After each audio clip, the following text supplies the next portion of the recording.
welcome.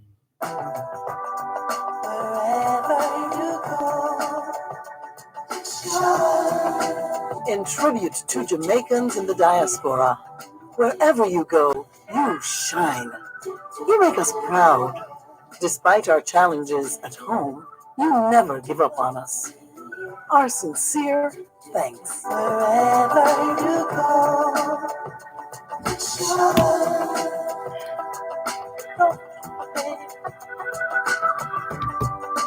You need to know, shine.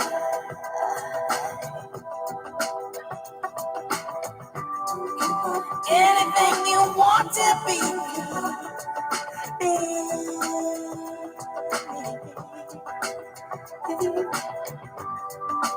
You give me hope. Shine. Oh, shine. Shine. It is Saturday, the 28th of May, 2022, and we greet you well, wherever in the world you are listening to us here on the Jamaican Diaspora live online on Power 106 FM. When we speak of the Jamaican Diaspora, we're talking about Jamaicans who are fanned out all across the world, living, working, studying, visiting, wherever Jamaicans are. That's the Jamaican Diaspora. And this program delights in demonstrating what can happen when Jamaicans abroad join hands with Jamaicans at home. We're also quite excited to highlight Jamaican excellence at home and abroad. Hello to those of you listening to us on 106.1, 106.3, 106.5, 106.7, and 106.9. From Morant Point to Negril Point, from the Goat Islands to Galena Point. This is Power 106 FM, serving Jamaica and the diaspora. Hello to those tuned in via the Power 106 FM app, which you can download from the App Store or the Google Play Store, depending on the nature of your device. Downloading is free, listening is free, whenever, wherever. We thank those who have dialed a designated number to listen to Power 106 FM from the United States and the United Kingdom. If you're in the United States and you wish to dial a number to listen to Power 106 FM, your number is 631 359 8281. 631 359 8281. If you're in the United Kingdom and you wish to dial a number to listen to Power 106 FM, your number is 0330 606 0953. 0330 606 0953.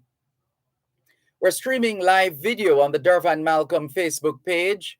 If you're not there yet, log on to Facebook. In the search box atop the page, type DERVAN MALCOLM, and you too will be able to not just hear, but see what's happening in the studios of Power 106 FM. We look forward to your input and your multiple messages on the various platforms. The numbers to call, 876-922-4112-5, 876-922-4112-5. The text line is the same as the WhatsApp number, which means you can not only send us your text messages, your WhatsApp messages, your voice notes, but you can call us via WhatsApp as well, 876-365-3346, 876-365-3346. Let's continue by reminding you of the value intrinsic in a Gleaner Premium subscription. Gleaner Premium subscription. And it gives you an opportunity as well to be able to read the Gleaner page by page in a virtual form, in a digital form, And it doesn't matter where in the world you are. You can read the Gleaner page by page. Don't have to wait for a copy. So it's really members only access once you subscribe. It has a personalized touch.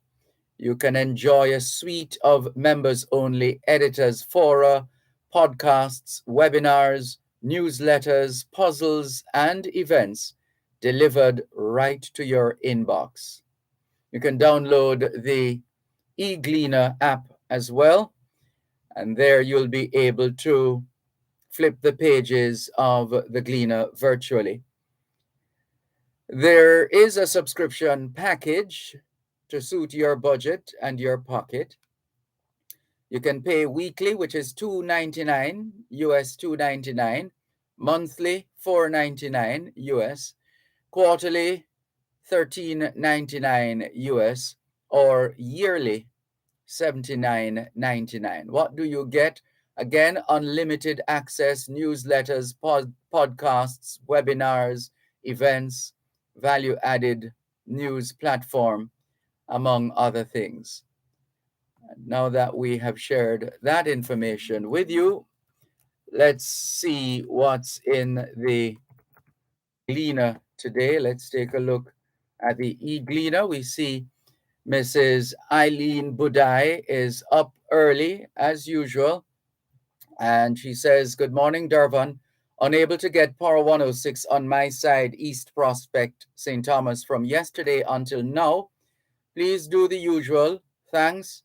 Have a blessed day." I'm so sorry we're here again, Mrs. Budai. Really sorry. We haven't we haven't, it seems, been able to tame whatever monster or gremlins are in the system. And we are constantly, our listeners, having to suffer not being able to listen to their favorite programs on their favorite radio station. And that is a tragedy. It's a strong word, but it is a tragedy, because then you lose the purpose of radio. Why are you on air if not to be heard? And if you're not being heard, means you're not on air. And not many people, if any, will just sit around and wait for you to get back on air. They're going to switch and find something else to listen to. It's just a fact of life, which is why we know the technical team, the engineering team, they work very hard. But you know how it is in these situations. A lot is expected, and it comes with the territory in terms of ensuring that there is very little or no downtime. Over to the engineering team. Let's tell you what's in the Gleaner today. On the front page, there's a photo of a teacher and her students. The teacher is Alethea Edwards Russell. I didn't recognize her initially as a teacher. She looks like one of the students. And she was there teaching her students the letters of the alphabet during Storytelling Day at St. Joseph's Infant School on Duke Street in downtown Kingston. Premature is the main headline on the front page of today's Gleaner, as Bartlett points to pilot error. PAJ, that's the Port Authority of Jamaica, cautions against hasty conclusion in cruise ship accident probe. And the story is Tourism Minister Edmund Bartlett yesterday blamed pilot error for Thursday morning's incident in which Royal Caribbean's Harmony of the Seas cruise vessel crashed into the dock at the historic Falmouth in Trelawney. But the Port Authority of Jamaica has slammed any such utterances as premature. Legislators overrule cyber defamation proposal by MOCA being the Major Organized Crime and Anti-Corruption Agency. Teachers advised to prioritize self-care in wake of sudden deaths. And we have had too many of those, at least 7 or 8 within the same number of days. And we continue to convey our condolences to the entire teaching fraternity in Jamaica. There's a picture of St. Andrew East Rural Member of Parliament Juliet Holness and Local Government Minister Desmond McKenzie looking into an unfinished gully running behind homes on Harbour Drive in St. Andrew, which had been a source of concern for residents as floodwaters threatened their properties during heavy rainfall. And the accompanying story is Holness urges Kintyre to take stand against illegal dumping. And you should see the mess. Sections of the Hope River are heavily mined for sand, and mounds of garbage are being dumped in the riverbed. The bridge in the background links Tavern and Hope Flats. Vincentian author enters record books for short story. United Kingdom-based author Cecil Brown has made history for his native country of St. Vincent and the Grenadines by being the first to win a regional prize in the Commonwealth Short Story Prize. Mackenzie hailed for championing cause of homeless, and there's a picture of an unveiled sign, Desmond Mackenzie Transitional Center for the Homeless. Desmond Mackenzie Transitional Center for the Homeless. And there's a picture of the local government minister and his wife, Marcia, celebrating during the opening of the Desmond Mackenzie Transitional Center for the Homeless on King Street in downtown Kingston. Joining in the celebration are Prime Minister Holness, Kingston Mayor Delroy Williams, Deputy Mayor Winston Ennis, and Councillor Jermaine Hyatt, as 2 staff members look on. And that story also gives some information on the plight of the homeless in Jamaica. Petrojam trial on 6-month break. Patrons caught up over St. James Municipal Corporation's attempt to close eatery at some restaurant somewhere. Trying to identify which eatery that is. Don't have the time to read through the entire story to find that information. Bartlett, tourism, a silver lining in tough economic climate. And there's a picture of a ribbon cutting exercise. Councillor Andrew Bellamy, who represented Kingston Mayor Delroy Williams, Carla Siaga, widow of former Prime Minister Edward Siaga, Tourism Minister Bartlett, Gabrielle Siaga, daughter of the late former Prime Minister, and Mignon Anderson Wright, Deputy Chair of Devon House, celebrating the grand opening of the Most Honourable Edward Siaga Suite and the relaunching of the Devon Duppy Rum at Devon House in St. Andrew. Barneswell blames COVID 5th wave on government's lifting of restrictions.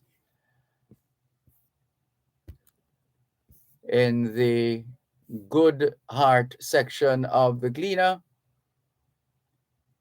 Jerry and nephew to donate to school's breakfast program. And also the Gore Family Foundation sets up more scholarships at UTech.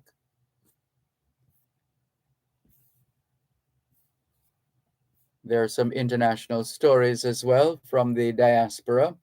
There was nothing in the Queen's speech to fix cost of living crisis, writes Dawn Butler. More in a moment. You're listening to Power 106 FM. The time is now 6:15 in the morning here at Broadcast House 32 Lyndhurst Road, Kingston 5, St. Andrew, Jamaica, which means it's 4:15 a.m. in Los Angeles, California. Shop at Stewart's Hardware and Home Center for your business and home improvement. They offer plumbing, electrical, paints, lawn and garden, lumber, cement, and all your remittance needs. Visit 56 Manchester Avenue, Mayfair, 82 East Street, Old Harbor, Winston Jones Highway, Mandeville, Longville Park, and Lionel Town. For more information, call 876-986-9100 or 876-745-2478. Stewart's Hardware and Home Center, building values. The Kingston and St. Andrew Association of Branch Societies of the Jamaica Agricultural Society will host the Kingston and St. Andrew AgroFest on Saturday, May 28 at the Ministry of Agriculture and Fisheries grounds in Hope Gardens, Kingston 6. The AgroFest will feature agricultural, industrial, and horticultural displays, farmers market, farm queen competition, cook-off competitions, kiddies village, and more. Join Power 106 FM with a live broadcast from the Kingston and St. Andrew AgroFest this Saturday, May 28, starting at 10 a.m. This broadcast is brought to you by the Kingston and St. Andrew Association of Branch Societies of the Jamaica Agricultural Society, the National Irrigation Commission, the College of Agriculture, Science and Education CASE, the Jamaica Dairy Development Board, and Caribbean Chemicals Limited. That's a live broadcast from the Kingston and St. Andrew AgroFest this Saturday, May 28 at the Ministry of Agriculture and Fisheries grounds in Hope Gardens, Kingston 6 at 10 a.m. right here on Power 106 FM.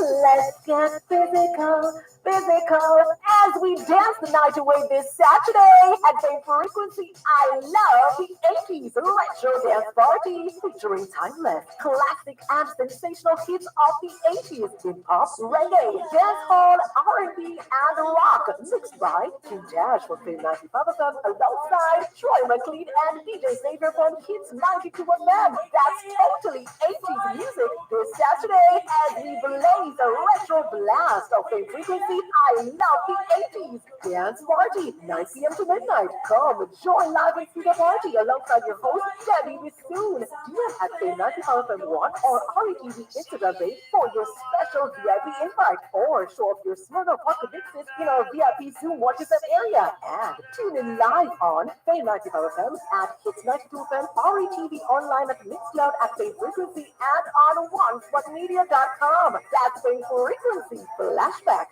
I love the 80s dance party. Powered by Smirnoff Vodka, the world's #1 vodka. You must be 18 years or older to drink. Drink responsibly. Wherever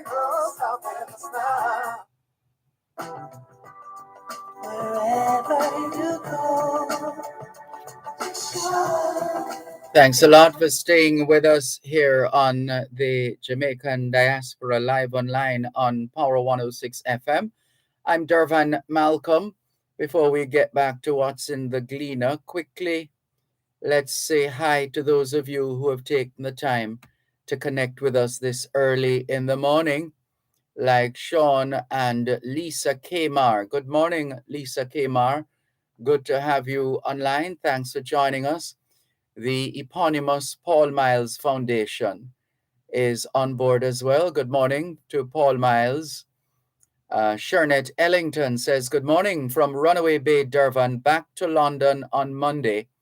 Well, you continue to enjoy Runaway Bay and elsewhere on Jamaica's north coast, and indeed all of Jamaica, as much of it as you can, so that you'll at least have the memories when you get back to London. How about that? Hello to Violet White. She says, good morning. Have a great day. Same to you, Violet White. Beveline in Toronto, Canada says, good morning, Sir D. Happy Saturday. To you too, Beveline. George Prophet Dubs says, Violet White, blessings up. Mr. Malcolm, blessings up. He says, Carol in, she's still not back in Calgary, Alberta, Canada. She's just really loving Jamaica, isn't she? She says, good morning, Dervan and listeners. Good morning, Carol. Beverly Frey says, good morning, Dervan, watching on Facebook from Miami. Good to have Miami in the house. Thank you very much for joining us. Beverly Frey in Miami, Florida. Norman Hines says, good morning, Dervan, Malcolm, and listeners all over. Good morning, Norman Hines. Thank you for joining us. Patrick Maitland is greeting us as well, publisher of Street Hype magazine and the Farmer's Almanac. And this one says, this is from beautiful Angel Wilson Watson saying, good morning, Sir Malcolm, a wonderful weekend. Same to you, beautiful Angel Wilson Watson. Carol says, the teachers are certainly teaching under horrible conditions.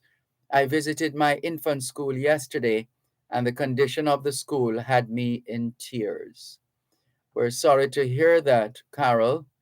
There lies an opportunity straight away for you to rally your family members, friends, colleagues, neighbors to join you in making a difference in that situation. That's how a lot of organizations are formed, just out of concern, one individual taking that first step, and before you know it, the support follows.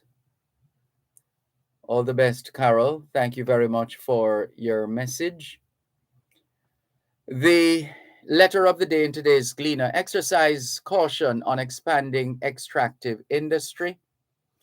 The cartoon, the setting is the gallows, and the noose is around the neck of someone labeled murderers, and a female member of the public shouting, "Broke him neck."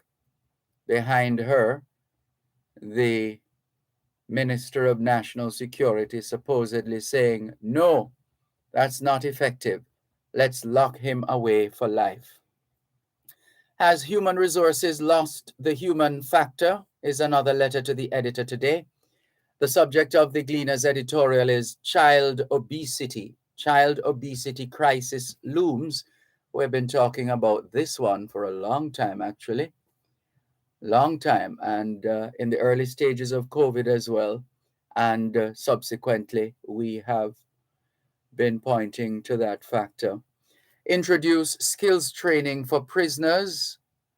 Well, that has always been around. Skills training for prisoners. The extent of it and the nature of it and the consistency of it might be other areas to consider. But the prisoners have always been doing other things: baking, sewing, farming. Guns should not be sold freely in the U.S. is Donald McCoy's letter to the editor. Tony Dale asks, who let the Gates out? And that's a pun on Bill Gates' surname. And let's see. Let's go now. At last, faith in regionalism reignited. Ronald Sanders writes, Pradial thieves beware. Agriculture and Fisheries Minister Pernell Charles Jr. is warning pradial thieves that the government will spare no resources to get them behind bars. And someone is listening and saying, where have I heard that before? This is not this business of pradial larceny has been with us for decades. And it doesn't seem to be going away because too many of our people, for whatever reason, seem to have a proclivity for people's things, for taking things that don't belong to us. Too many of us are like that. Christian Sporting Group using basketball to bring students to Christ. The Gleaner continues to promote its Jamaica at 60 feature. Ex-rebel frontrunner could shake U.S. ties. That's news out of Bogota, Colombia. We don't have food, say the people of Burkina Faso. We hope they get the help they need in that regard. 1 billion people, that's the figure from the United Nations in terms of the number of people in the world who are hungry, who are desperate for food. Biden renews Chevron license to bypass Venezuela's sanctions. And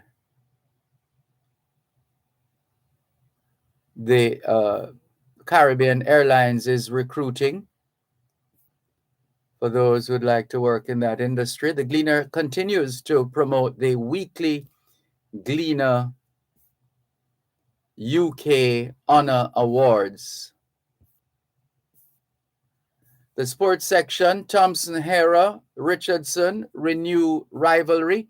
Diamond League Prefontaine Classic at Haywood Field Stadium in Eugene, Oregon today. And there are pictures to boot. Swimmers continue call for training pool in Western Jamaica. Yes, let's give them all the support they need so they can continue to do us proud. Williams Young set to clash for NCAA 400-meter title. Super 6 match to blaze JRA. You know we're not a fan of guns, right? But anyway, that's the Jamaica Rifle Association. Guns can either be used for good or harm, like so many other things in this life. But yeah, it's like we've never been boxing. Well, I've never been a fan of boxing. It's that those sports, well, whatever works for you. But yeah, Scorpions bowlers put to the sword. Powerlifting national qualifiers begin. And there are international sports stories as well. Ken Booth being promoted. He has a gig coming up.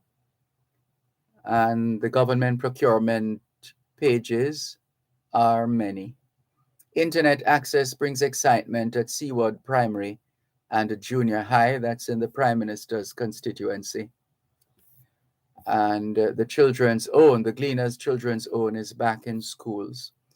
That's what's in the Gleaner today. Thank you very much for indulging. You can get your physical copy of the Gleaner, or you can subscribe to Gleaner Premium and get access to the e-Gleaner from wherever in the world you are. Michael Raffington has joined us. He says, good morning to you, Dervan, and all listeners. I hope you and your team will have a productive day. We reciprocate wholeheartedly, Michael Raffington. Hope the same for you. All the best. And let's take another of these messages before we go to the break and come back with our first guest. And we thank BL in Canada. Thank you very much for connecting. Ruel Ruler Brown has shared with us a story. Dr. Elombe Calvert, 6-time Palace awardee, received the 2022 Governor General's Achievement Award in Jamaica. #Palace. Congratulations. This is what happens when we support our children. We back them 100% in ensuring they are able to meet even basic needs.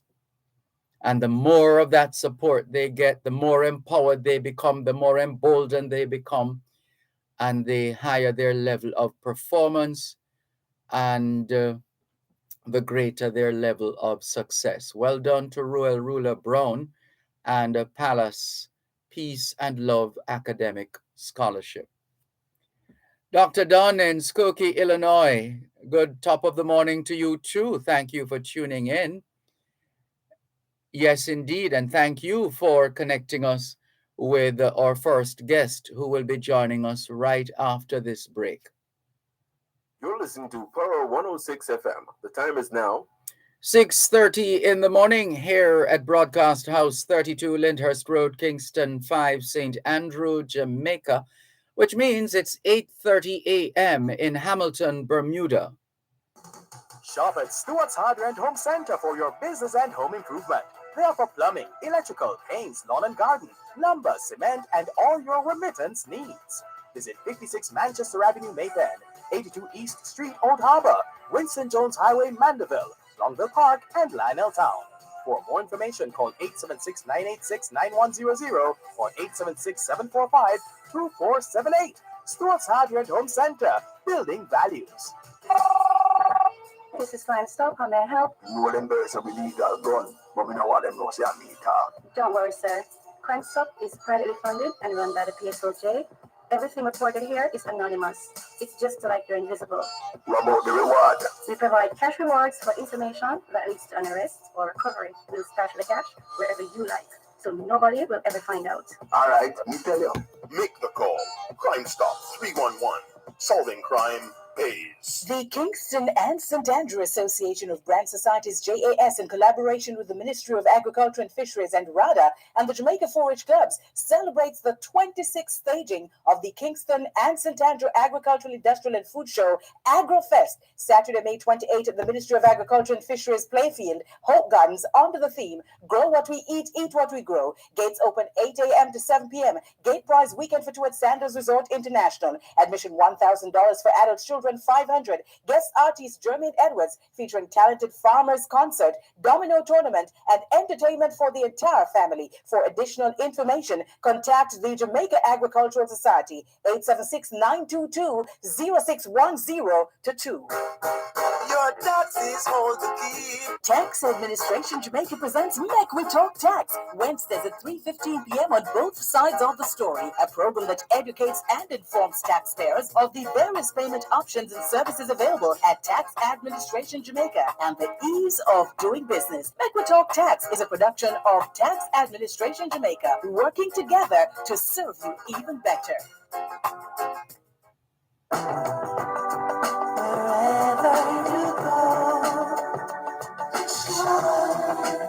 Thanks a lot for staying with us here on the Jamaican Diaspora live online on Power 106 FM. I'm Dervan Malcolm. Good morning to Diana McIntyre Pike. She says, good morning, Dervan. We're blessed to have a country with fertile land for planting fruits, vegetables, and natural herbs, where backyard planting should be developed to secure food supplies, even for the export market. Encouraging our population to develop a healthy lifestyle should be a priority, which should include the benefits and recipe recommendations. Thank you very much, Diana McIntyre Pike, for your message. And we're always grateful when stories are shared with us from Jamaicans and friends of Jamaica at home and abroad. One such story we came across, thanks to Dr. Dunn in Skokie, Illinois, is that of a final year student at Edward Waters University, Shanika Anderson. And yes, you guessed it, she's Jamaican. We want to learn more because she's going places. She has been awarded a scholarship to pursue her PhD in immunology at the University of Pennsylvania. Good morning, Shanika Anderson. How are you? Welcome. Good morning. I'm feeling very blessed this morning. Wagwan Jamrock. Good to have you on board. You're sounding as fresh as a daisy and as energetic as Usain Bolt. So, but it's good. All right, great. Thank you so much for joining us. Where are you originally from? I'm originally from Swift River, Portland, Jamaica. Yes, wonderful place. My mother's parish, Portland. And where did you go to school? So if we should start all the way back to basic school. Please do. People hardly ever do that. They just go straight to the high schools. Start from the roots. Yes, indeed. So I attended the Bellevue Basic, and that's in New Eden, Portland, Jamaica. Mm-hmm. And from there, I went right next door to Mount Herman Primary and Junior High School, and then to the greatest, Pittsfield High School in Portland, Jamaica, on the cool peninsula. Wonderful. And so, can you give us an idea of who or what got your attention in your formative years that possibly have sparked your interest, who possibly have sparked your interest in your current pursuits in the field of medicine, in particular immunology? Can you point to anything that could have sparked your interest in the medical field? So the theoretical and practical facets of immunology has truly sparked my interest, especially in my college years when I was introduced to immunology in my coursework. And I had this Guyanese professor who is my mentor, and he's an immunology professor at EW. And just being in this class, something felt different, because you learn about the body and you learn about the different functions and so forth. But I've never really learned how we can actually use the immune system as a tool to improve the medical field. And that's where I got interested. And also considering my past experience, of losing, especially my friend that same summer to leukemia, I was like, okay, this is a path that I want to go on. And in my final year, applying to grad school, that was the program that I applied to. All right, so let's back up a bit. How did you make the transition from Titchfield High School to EWU, Edward Waters University? Wow. So, when everything seemed impossible, I was introduced to this program called Passport to College. Mm-hmm. It's a non-profit organization that basically matches aptitude with opportunity, and it looks for students who have the strong academic potential and basically try to match them with a scholarship overseas. Mm-hmm. And the president of this program is actually Miss John Harris. She's also from Portland. And through this program, I did the SAT examination. That's also a very critical part in the transition process. Mm-hmm. So I did the SATs and I got a score that was able to land me a scholarship at the Edward Waters University. Thanks to Passport to College for connecting me with this school. Now, how do you think did you have to apply to University of Pennsylvania, or were you identified by a member of the faculty or singled out to pursue this PhD in immunology? So I had to apply. The application process was very tedious, but I just thank God that this is my destiny. Mm-hmm. So the application period was in last December. Yes, last December, and you get the results in early January. I see. And how would you describe EWU, Edward Waters University? So it's a very small college. Actually, I had the privilege of having it being updated to university while I was there. And we have a new active president right now who is doing great things there and improving the curriculum, everything. And EWC is soaring on the heights of emerging eminence. I am really proud, and I can't wait to see how different programs and so forth will be initiated to to attract different people from different areas around the world. So you've been awarded a full scholarship to the University of Pennsylvania to pursue your PhD in immunology.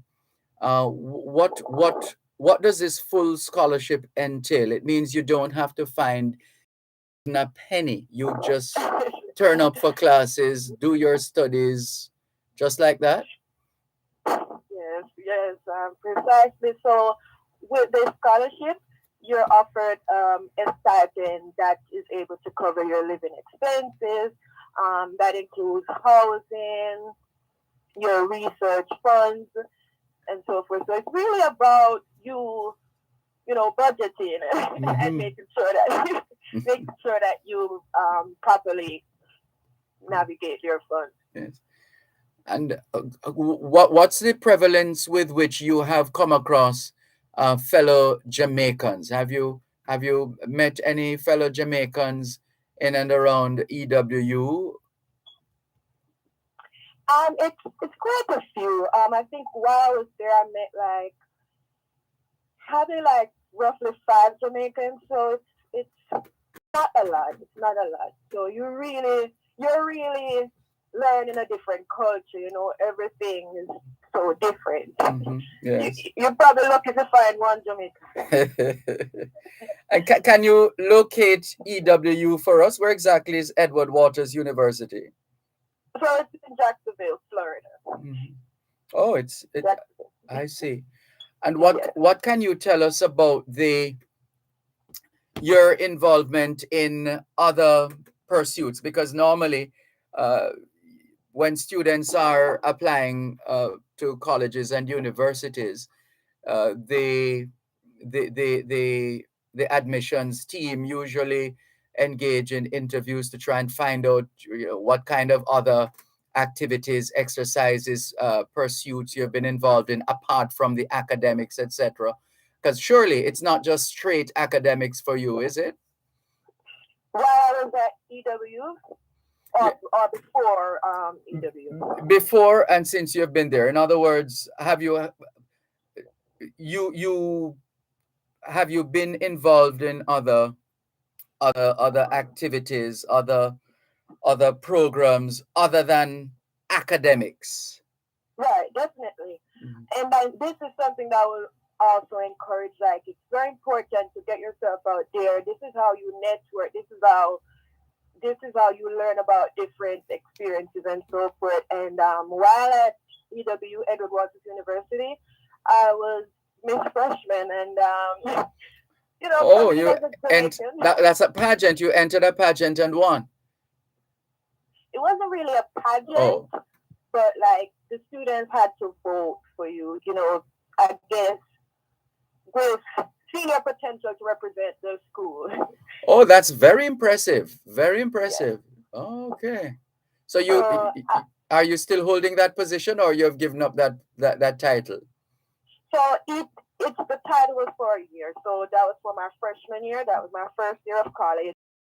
Yes. And after that, I was also the junior class president, and I did this through the Student Government Association. That's also a good leadership position as well.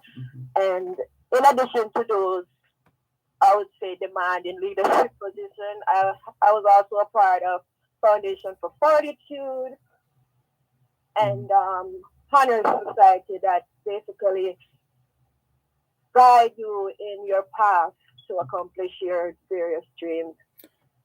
Have you ever felt in your time so far, has there ever been a moment when you felt that you didn't belong, or wondering how people would receive you and how the interpersonal engagements would unfold? Did any of that come into your mind and your thoughts and in your way? It's a very good question. All right, think about it. Since we're close to the commercial break, we'll give you some time to think about it. Let's take the commercials and come back with more in a moment. Listeners, our guest at this time is a Jamaican who is from the parish of Portland, who has been awarded a scholarship to pursue her PhD in immunology at University of Pennsylvania. She's Shanika Anderson. More in a moment. You're listening to Power 106 FM. The time is now 15 minutes to 7 o'clock in the morning here at Broadcast House 32 Lyndhurst Road, Kingston 5, St. Andrew, Jamaica, which means it's 4:45 a.m. in Vancouver, British Columbia, Canada. Shop at Stewart's Hardware and Home Center for your business and home improvement. They offer plumbing, electrical, paints, lawn and garden, lumber, cement, and all your remittance needs. Visit 56 Manchester Avenue, Mayfair, 82 East Street, Old Harbor, Winston Jones Highway, Mandeville, Longville Park, and Lionel Town. For more information, call 876-986-9100 or 876-745-2478. Stewart's Hardware and Home Center, building values. Tax Administration Jamaica presents Make We Talk Tax, Wednesdays at 3:15 p.m. on both sides of the story, a program that educates and informs taxpayers of the various payment options and services available at Tax Administration Jamaica and the ease of doing business. Make We Talk Tax is a production of Tax Administration Jamaica, working together to serve you even better.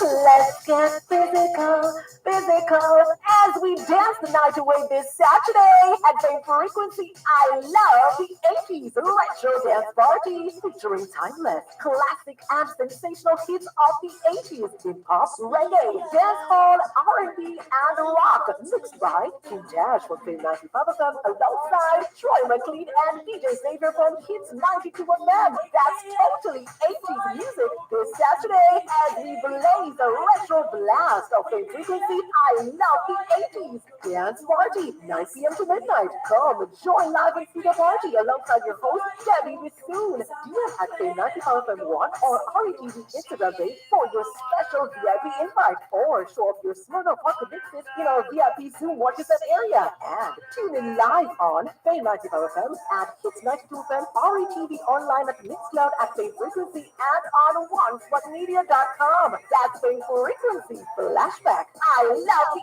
80s dance party. Powered by Smirnoff Vodka, the world's #1 vodka. You must be 18 years or older to drink. Drink responsibly. Wherever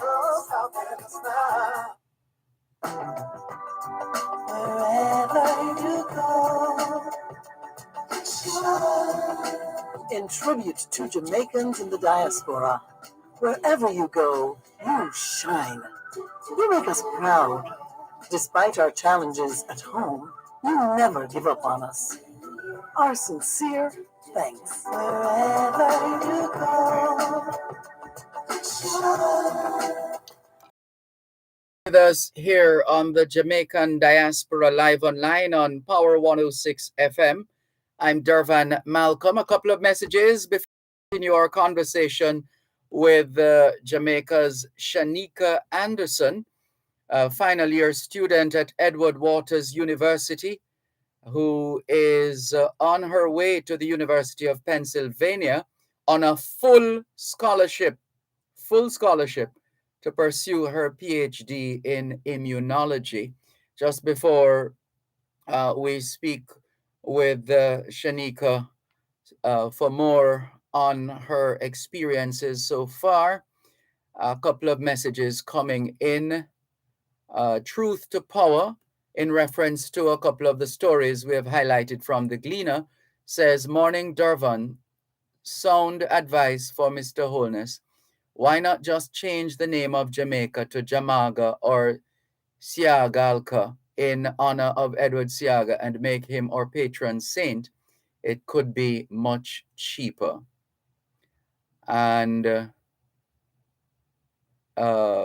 the Paul Miles Foundation, through Paul Miles himself, the eponymous Paul Miles Foundation, says Portlander again, in reference to Shanika Anderson. He says, Portlander again, Titchfield High School again, did sixth form there.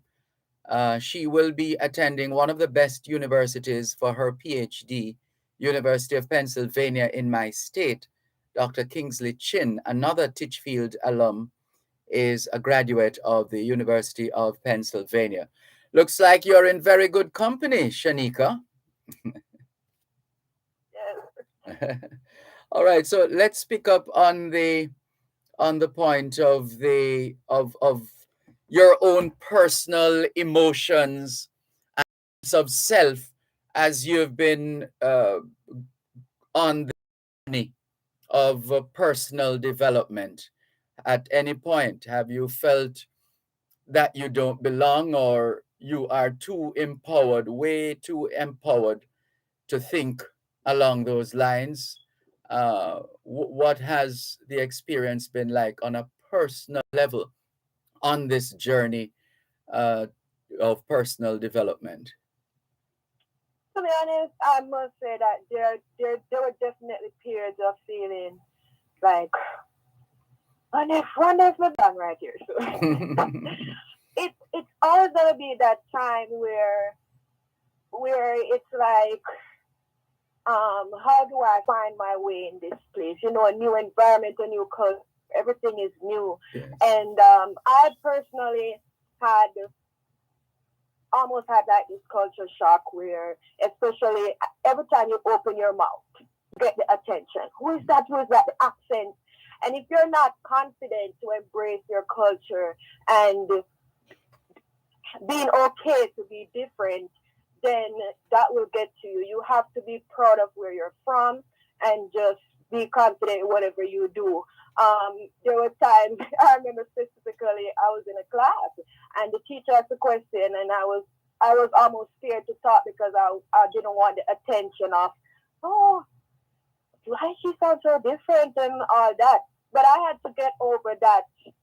I had to get over that fear and, accept the fact that, people have to get used to different culture, and I'm not going to let that stop me from speaking my truth or expressing my concerns or asking a question, Mm-hmm. I am different and I am uniquely different.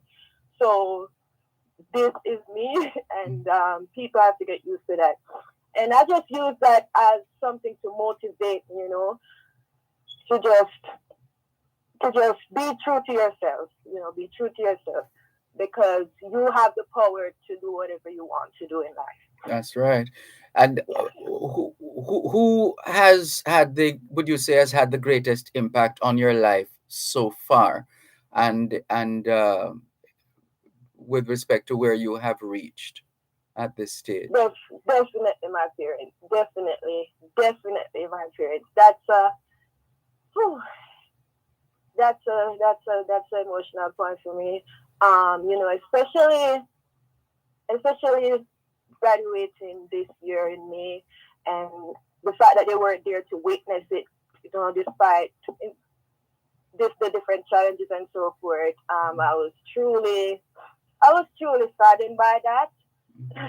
Just to see that I also graduated as valedictorian, and that was something that I promised to them. What? And then, hold on, slow down a bit. We can't just gloss over that. You graduated as valedictorian. Yes, and that was my gift to them. Wow, impressive. That was my gift to them. Mm-hmm, mm-hmm. And so now, as you continue on your journey, on your path to self-fulfillment, do you see, if you could look down the road, maybe not too far, but far enough, do you see yourself coming back to Jamaica, or it would just be a matter of whatever your pursuits, wherever your pursuits lead, you'll just follow? Or is Jamaica still on your list of the future?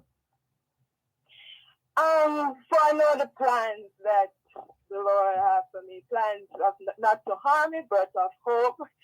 So I put my future in God's hand. Wherever He puts me to reside, that's where I'll go. But I'll definitely give back in whatever way I can, encourage in whatever way I can. But as it relates to where my future is, I put that in God's hand. I'm open to wherever He leads me. Yes.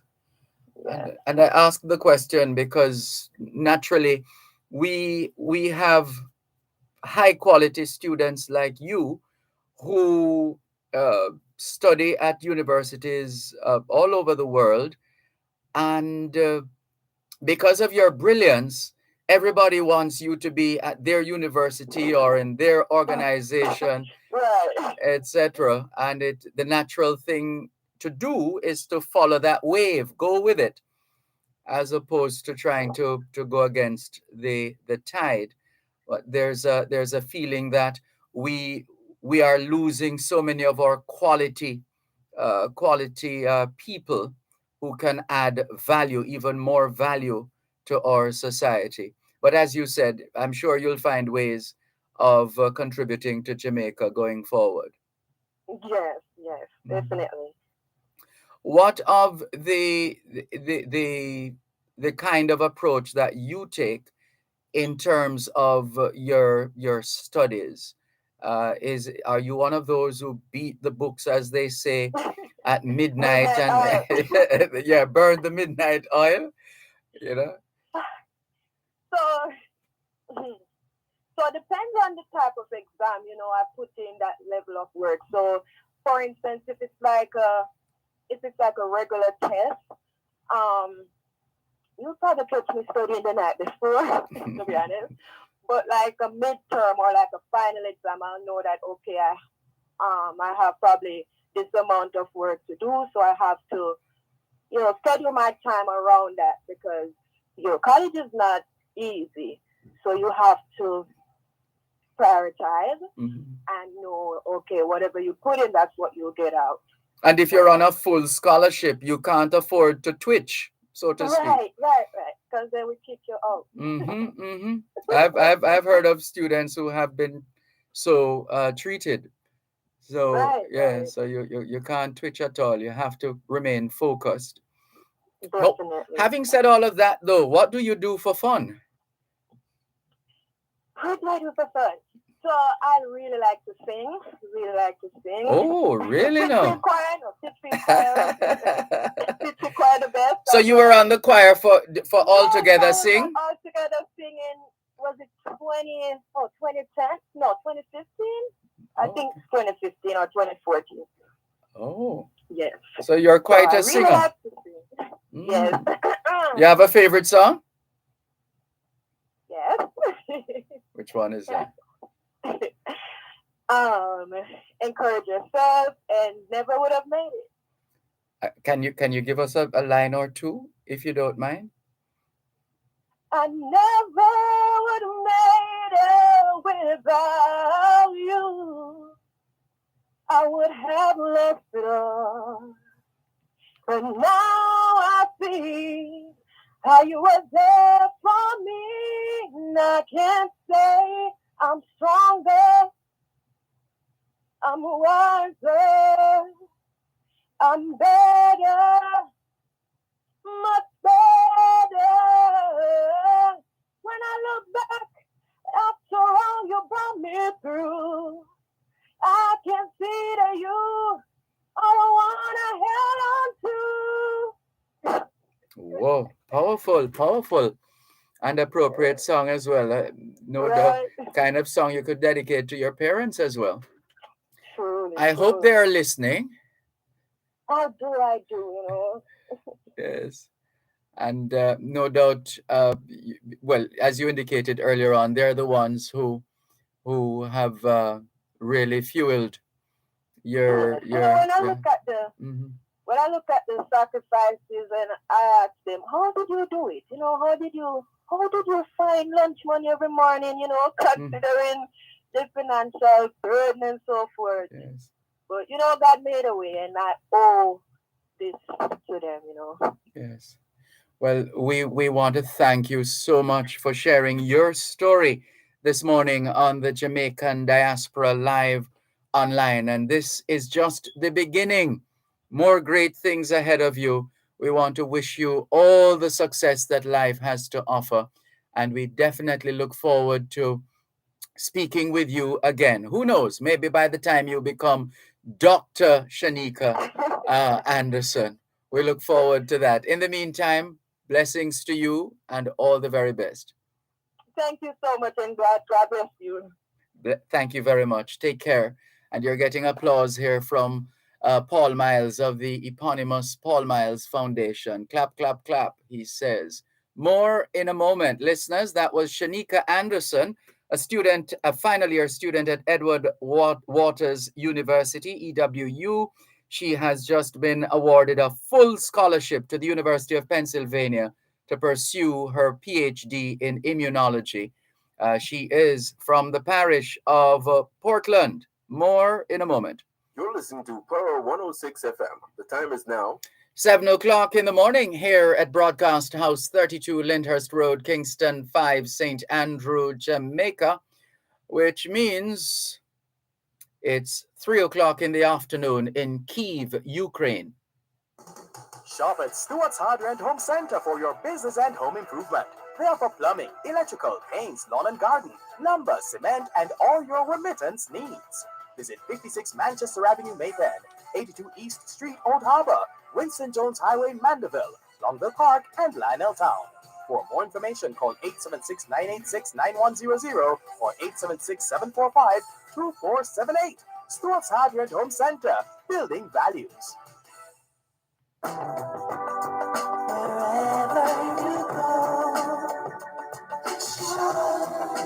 In tribute to Jamaicans in the diaspora, wherever you go, you shine. You make us proud. Despite our challenges at home, you never give up on us. Our sincere thanks. Wherever you go. Thanks a lot for staying with us here on the Jamaican Diaspora live online on Power 106 FM. I'm Dervan Malcolm. Thanks to those who have joined us since the last time we checked. Thank you very much. Where do we start? Let's see quickly just before we bring in our next guest. Gordon A. Charlene says, good morning from New York City, Dervan, and Jamaicans at home. Good morning, Gordon A. Charlene. Beverly Frey says the crisis in Ukraine has worsened the food problem in the world. Ukraine was the breadbasket of the world. Mikey Sparkle is greeting us. Good morning, Mikey Sparkle. I believe Mikey Sparkle is in Atlanta, Georgia. Doral Blake says, bless up Dervan and thanks for continuing to be your brothers and sisters keeper, including our diaspora and friends born overseas in these previous times of wars and health crisis, COVID-19. Be well, stay strong. Blessings always, says Doral Blake. Dr. Don in Skokie, Illinois says, well done, Shanika. Best regards as you navigate your way through the world of academia. Six Without Heels says, good afternoon, Dervan Malcolm and my family and friends in beautiful Jamaica. Love Gaia. Gaia, I believe, is in the UK. That's why she says afternoon. She's in the UK. In the UK now, it's 13:03. That's 3 minutes past 1 o'clock in the afternoon. Inez Ayona Campbell says, good morning, everyone. Blessings always to you too, Inez Ayona Campbell. Thank you very much for joining us. Let's go to our next guest here on the Jamaican Diaspora live online on Power 106 FM. She is the outgoing president of the Jamaican Canadian Association, the JCA. Today is effectively, well, she'll tell us. Ms. Adoma Patterson, good morning to you. How are you? I am well. I'm well, thank you. Wonderful. How are you? I am fine, thanks. Thank you so much for joining us here on the Jamaican Diaspora live online. First up, how does one become a member of the Jamaican Canadian Association? The easiest way is to visit our website at jcaontario.org, and you can learn all about the organization, and then there is a button that says membership, and so you can sign up. You can also reach out to any one of us on the team, and we will navigate you. Our membership chairs, they are often, now that we've opened up, Canada has opened up, and the weather is warmer here in Toronto, they will be out at a number of festivals and events in the community. They will have a booth and talk to people about the Jamaican Canadian Association in Toronto. Well, talk to us about your journey with the Jamaican Canadian Association. How did that start? So I have been a member now for about 27 years. And you're not looking like 27 either. I mean, really. My journey goes way back. You know, I was the national youth rep for the National Council of Jamaicans. So in the 90s. Is that's oh no, I think that would be different. I thought of Najaso a while ago. So Najaso was like the sister version of the National Council of Jamaicans in Canada. So we had that organization at one point. It doesn't exist anymore. Mm-hmm. And it was made up of Jamaican organizations across Canada. I see. And so I was the national youth rep at that time. Mm-hmm. And I met a lot of the members from the Jamaican Canadian Association. So Roy Williams, who is the first president of the JCA, he's now 93 and still very active in the organization. Excellent. Yes, people like Herman Stewart and Irma Collins, so, all the elders I met at that time. And so when I moved to Toronto, of course, I became a member. Mm-hmm. And I have been a member ever since and involved in various aspects in the organization. Well, tell us, because surely after all these years, you must have served in every single position. Well, I spent a lot of those first years just on committees. Mm-hmm. So I was on the fundraising committee and the golf committee. So golf was a big part of JCA's history for a while. We used it as our major fundraiser. And so I don't golf, but it was always fun helping and organizing that event. The building committee even, just always being present. I remember in 1999, the JCA moved to its current location on Arrow Road. And we had a massive launch. And I remember being there. I mean, the place was so full because everybody wanted to attend the opening of this center. The anticipation was so high. So lots and lots of memories and, just experiences as a member of the JCA. And then I served on the board for the first time as executive secretary, probably about 10 years ago now. Audrey Campbell was president, and she was a key reason why I joined the board. And I worked closely with her and the rest of the board members. And then I came off the board and then was responsible for some strategic work where we separated the organization into two entities. So I led that work with a team, and then I became president 6 years ago. And tomorrow, that tenure ends. So. And what kind of emotions are running through your veins right now as you get ready to pass the baton of the captaincy, the presidency of JCA to the incoming president? So, I'm feeling good. The board and the team that has worked together, particularly the last 2 years, is so strong. And they're so passionate and committed and talented. I didn't know many of them before they joined the board. And we've become like a family, which is what happens at the JCA. It's like a family, really, your extended family. So I'm feeling good. Of course, some of those emotions are also mixed because really I've served on the board now in total for, about 10 years. And so it's a big part of your life. JCA takes a lot of work, a lot of energy. It's volunteer work.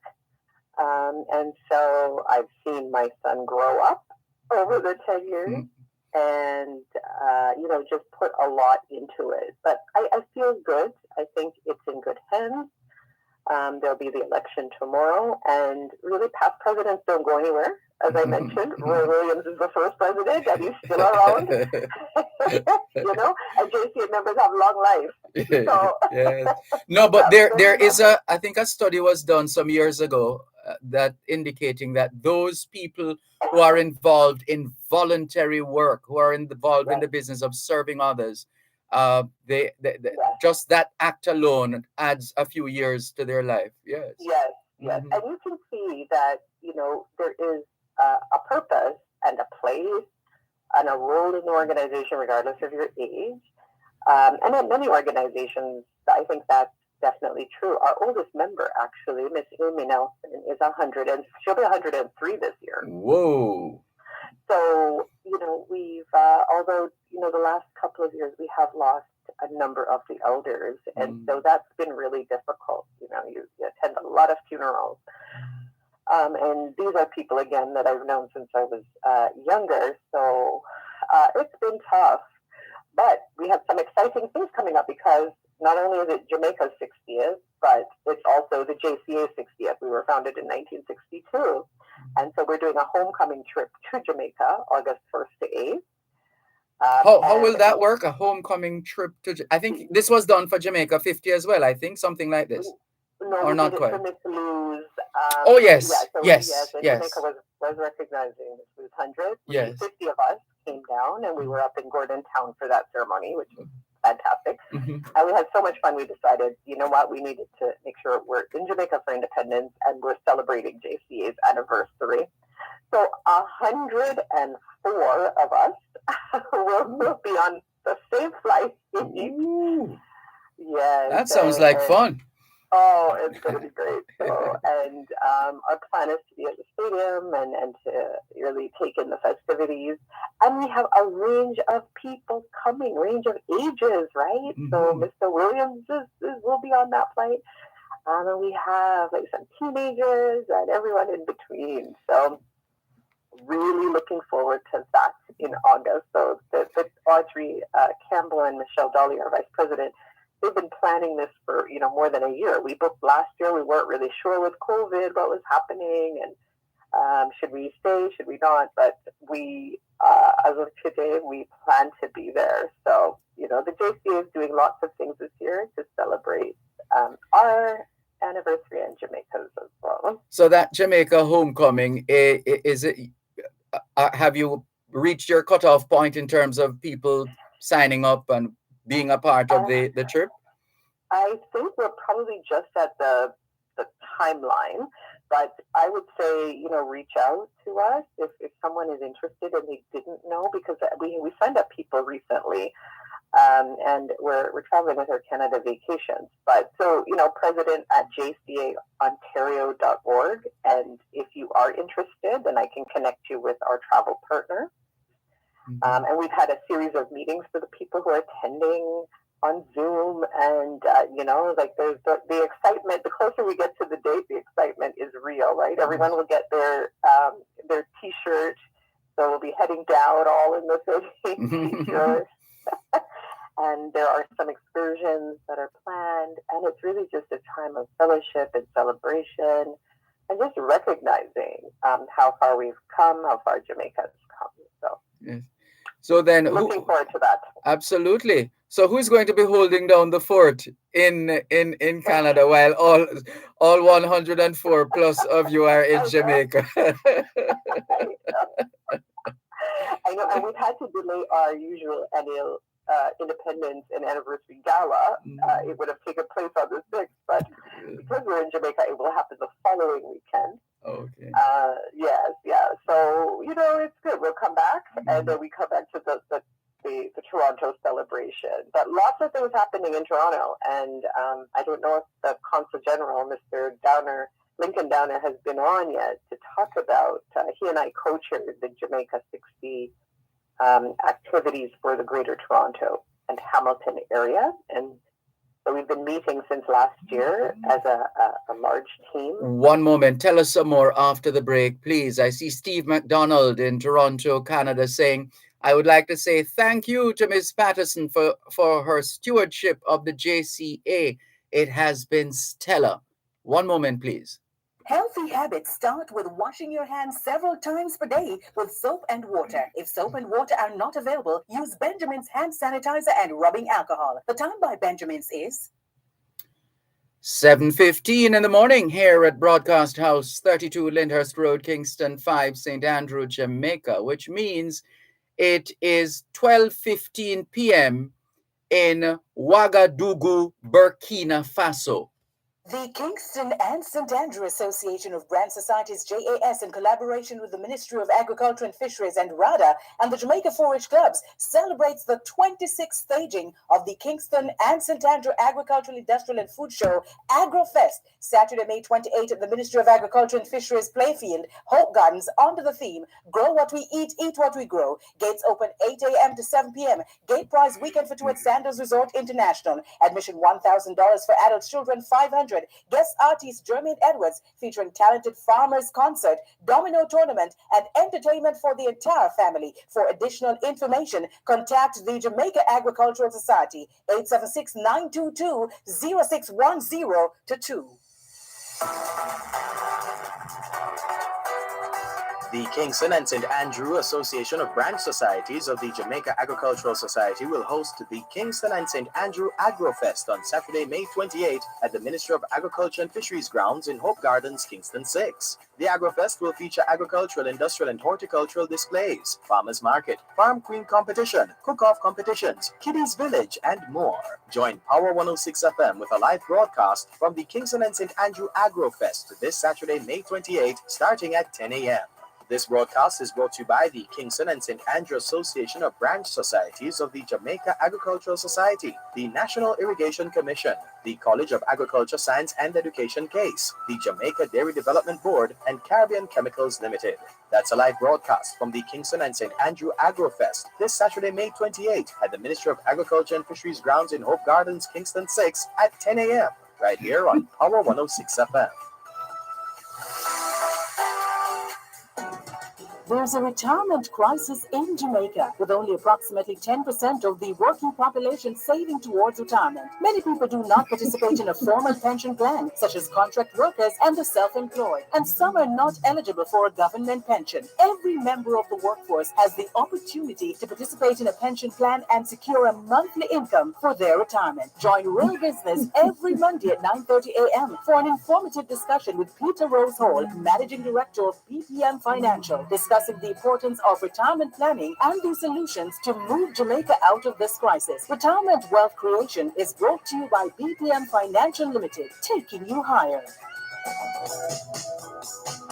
Let's get physical as we dance the night away this Saturday at Bay Frequency. I love the 80s retro dance party featuring timeless, classic, and sensational hits of the 80s in pop, reggae, dancehall, R&B, and rock, mixed by King Dash from Fame 95 FM alongside Troy McLean and DJ Xavier from Hits 92 FM. That's totally 80s music this Saturday as we blaze a retro blast of Fame Frequency. I love the 80s dance party, 9 p.m. to midnight. Come join live and see the party alongside your host, Debbie Bassoon. DM at Fame 95 FM 1 or RETV Instagram page for your special VIP invite, or show off your Smirnoff Vodka mixes in our VIP Zoom WhatsApp area. And tune in live on Fame 95 FM at Hits 92 FM, RETV online at Mixcloud at Fame Frequency, and on OneSpotMedia.com. That's Fame Frequency Flashback. I love the 80s dance party. Powered by Smirnoff Vodka, the world's #1 vodka. You must be 18 years or older to drink. Drink responsibly. Wherever you go.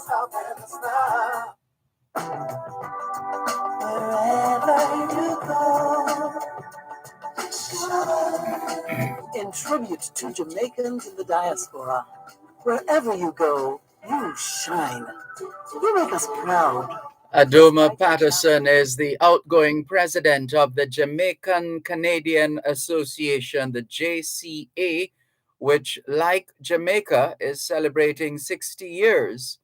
So, Adoma, you were detailing the meetings, discussions, planning involved with the consul general, and so on, in just making sure that this year is very special, extra special. Yes, yes, yes. And so we have been planning, as I mentioned, since last year. The committee is co-chaired by Consul General Downer and myself, and includes representatives from a number of the organizations in the Greater Toronto, Hamilton, and Niagara area. So we have a number of signature events planned. It'll be really great because there'll be flag raising ceremonies throughout. So Toronto, Brampton, Oshawa, different places in the GTA will be hosting a flag raising ceremony. We will do our normal church service in partnership with the consulate. Lots of activities really between June and October. So that website will be launched soon, and people will be able to find out about the events that we have been working to coordinate, as well as some other events that are being planned by Jamaicans that we're endorsing, right? So yes, it's always a great time to be in Toronto in the summer. There's so many events when you think about Jerk Fest and Jambana, and then of course the former Caravana Caribbean Carnival, and I am told there'll be a Jamaica float back this year too, actually. So this will be the first time in many years that we will see a big presence of Jamaica in the Caribbean Carnival. Sounds like you'll be painting Canada black, gold, and green. Yes, for sure. And the weather, you have to get it in while you can, so before we get the cold weather back. So we're looking forward to it. Lots on the go, as you can see, Dervan. So even although I'm leaving the JCA as president, so the year is full. Yes, clearly. You mentioned, I want to go back a bit. You mentioned your son, literally and figuratively, growing up in the organization. How does he feel about service and participating? Has he started volunteering yet? Well, he did while he was in high school. He did a little. So in 2019, so the last time, because Canada, we've been in lockdown mode for 2 years. But in 2019, he was at our gala, our Independence Anniversary Gala. And that was the year. So he volunteered there, and he was an usher and just helping out. But that was the year that at that gala, we had a surprise for everyone in the audience, because Mr. Denham Jolly, who is a Jamaican Canadian, of course, and philanthropist and businessman, he surprised the audience by letting them know that he was paying off JCA's mortgage on our center. And yes, that's huge. It was. People were in tears. People were shocked. More than $300,000 he donated to us in 2019, and so as a result, we are mortgage free. And so forever thankful to him. So my son was there that night. So over the years, depending on age, as they get older, of course, they have their own life. Yes. He's 20 now, so I cannot tell him anymore to volunteer. And he's in second year university, so he's quite busy and got his own thing going. Yes. But he is a JCA baby. They call him the JCA baby when he goes there. He's got lots of grandparents at the JCA because they literally know him before, as of from baby to now. Yes, I can well imagine. And so you have been involved in other areas as well in terms of organizations for whatever reason, here and there, and so on. Are you looking to step back from all the work? I mean, we know you're moving on. Your time is up in terms of the presidency. But does that necessarily mean a pullback of sorts to say, all right, let me try and recoup and wheel and come again, or is it full speed ahead? I hope to take a little bit of time. The board, I noted, we had a lovely dinner at a restaurant, Scott Hill, a Jamaican restaurant. We had a wonderful night. And a number of them said, yes, you can take a brief rest. So I will, again, because the Jamaica 60 stuff is happening and, it's our anniversary. There's a lot going on between now and, I'd say, September. I actually started a new position personally because the JCA is volunteer. And so after 21 years, I transitioned from municipal government to the United Way of Greater Toronto, which is people are familiar with United Way, but it's actually one of the largest United Ways in the world. So it's a massive organization. Yeah, so I have a lot of transition this year. And so I'm going to focus on that for the next several months and, just continue to support this board in the background, right? Just to make sure that a lot of the historical and institutional memory gets passed down. Many of the board members are newer. And then, if they feel there is a role, if they need support, then I will jump in and assist. But yeah, I will slow down a bit. It's been a hectic decade. At this point in your life, as you reflect on your service to the Jamaican Canadian Association, what would you identify as your seminal achievement or contribution or impact or just your proudest moment? I think the biggest thing for me when I became president was really the awareness of the Jamaican Canadian Association, the presence, the organization being in spaces and part of and collaborating with other organizations. My goal was to move us from being internally focused to more externally focused. So looking at ways to just have the JCA mentioned in spaces, to collaborate more, whether it's on addressing issues that affect our community or celebrating, whatever that looks like. And I think that I've done that. We've seen an increase in media connection and just a bigger role of serving the community largely, more widely.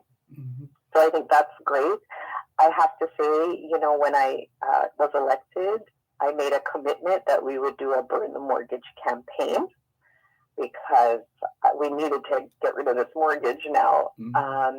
And I had no idea how it would happen, where it would happen, and it happened. Denham donated the 300,000+, but others, members, gave what they could.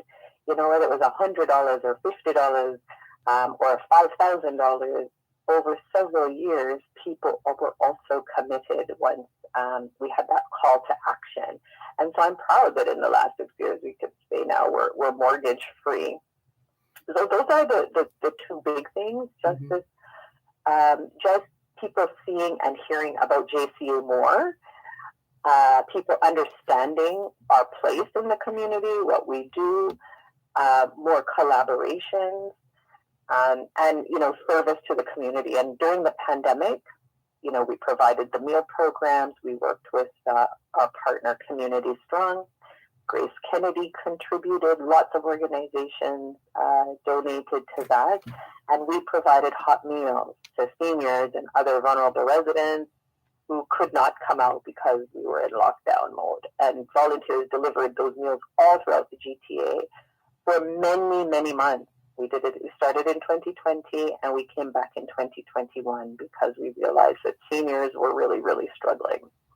So that's an example, right? And then the vaccine clinics, trying to create awareness about vaccines and address vaccine hesitancy in the Jamaican and the Black community. We worked with many organizations again.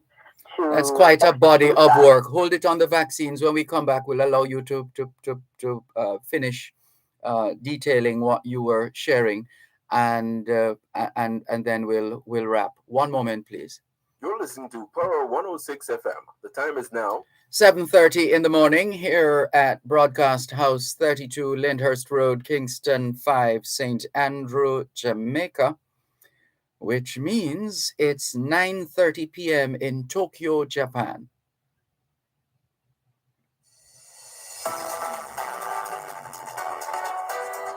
The Kingston and St. Andrew Association of Branch Societies of the Jamaica Agricultural Society will host the Kingston and St. Andrew Agrofest on Saturday, May 28 at the Ministry of Agriculture and Fisheries grounds in Hope Gardens, Kingston 6. The Agrofest will feature agricultural, industrial, and horticultural displays, farmers market, farm queen competition, cook-off competitions, kiddies village, and more. Join Power 106 FM with a live broadcast from the Kingston and St. Andrew Agrofest this Saturday, May 28, starting at 10 a.m. This broadcast is brought to you by the Kingston and St. Andrew Association of Branch Societies of the Jamaica Agricultural Society, the National Irrigation Commission, the College of Agriculture, Science and Education CASE, the Jamaica Dairy Development Board, and Caribbean Chemicals Limited. That's a live broadcast from the Kingston and St. Andrew Agrofest this Saturday, May 28 at the Ministry of Agriculture and Fisheries grounds in Hope Gardens, Kingston 6 at 10 a.m. right here on Power 106 FM.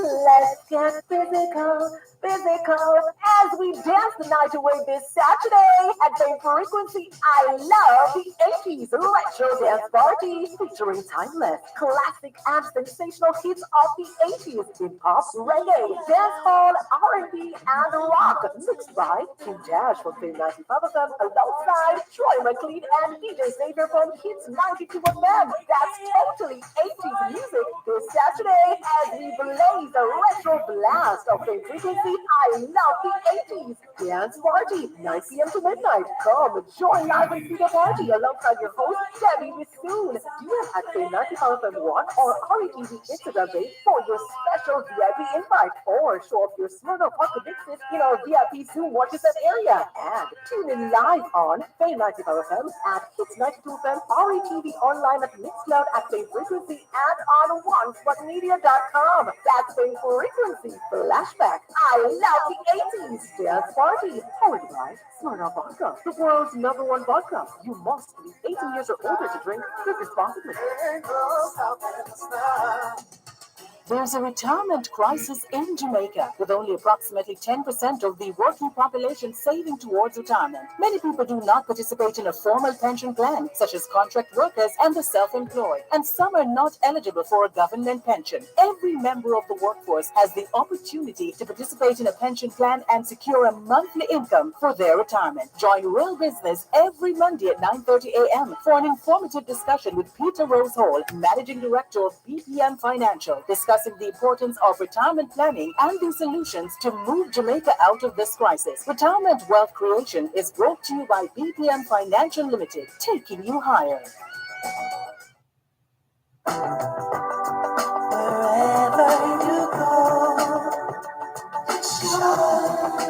in tribute to Jamaicans in the diaspora, wherever you go, you shine. You make us proud. Despite our challenges at home, you never give up on us. Our sincere thanks. Wherever you go.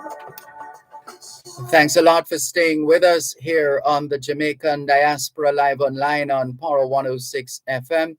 Steve in Toronto, Canada says, I also must commend Ms. Patterson for the JCA COVID response, the vaccine clinics, information sessions, and the outreach feeding programs. In fact, you are on the subject of the of those outreach sessions when we took the break, Adoma. Yes. Thank you, Steve, by the way. Good morning. So, yes, during the pandemic, the center was closed because of the regulations, the provincial public health regulations. So we lost all of our revenue. We support our programs and the organization and pay our bills by renting our hall to other organizations and individuals. And really, for 2 years, we've had zero business and income. And so it is a testament to this board, my colleagues, and the members that, we've survived, right? We managed to pay our bills and keep going. So the space was available, and we knew it was important to figure out how we play a role during a really, really difficult time and that the pandemic created for everyone and some people in particular. So the Meals to Go program was perfect because we have a commercial kitchen. So Elaine Thompson and Danae Peart had approached us, and they're from Community Strong, and we worked together, as I mentioned, for months, having chef cook a lovely meal every week.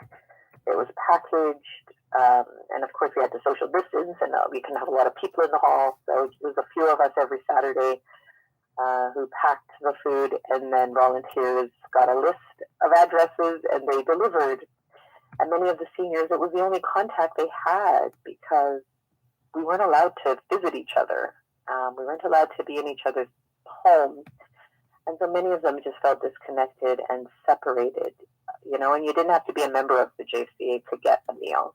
It really was like people just contacted us to say they heard about the meal, and they really could use a hot meal. And so we did that. And then the City of Toronto and Black Physicians of Ontario, with our partner organizations like CAFCAN, Social Services, we came together and started thinking about how do we talk to the community about vaccines? How do we provide accurate information, so that people aren't relying just on WhatsApp messages and social media messages, but an understanding? And then we have a space. So could we actually run vaccine clinics, pop-up clinics at the center? And so the city and our hospital partner came on board, and they made that happen, and having the Black Physicians of Ontario there. Many people said it's the first time they went into a room and saw so many, Black medical students and Black physicians. So just having a culturally appropriate response made a big difference. And then as, the vaccine strategy or plan that started to wane, we added other things. So people could come and have their blood pressure checked, glucose testing. They could talk to, a doctor or health professional. We had information on how to find a family doctor. So that health and wellness clinic, which is what we call it now, evolved. And so we're working with our partners again to think about where we go from here with that initiative. But there's just two examples of how we sort of turned the lemons into lemonade. That was sitting empty.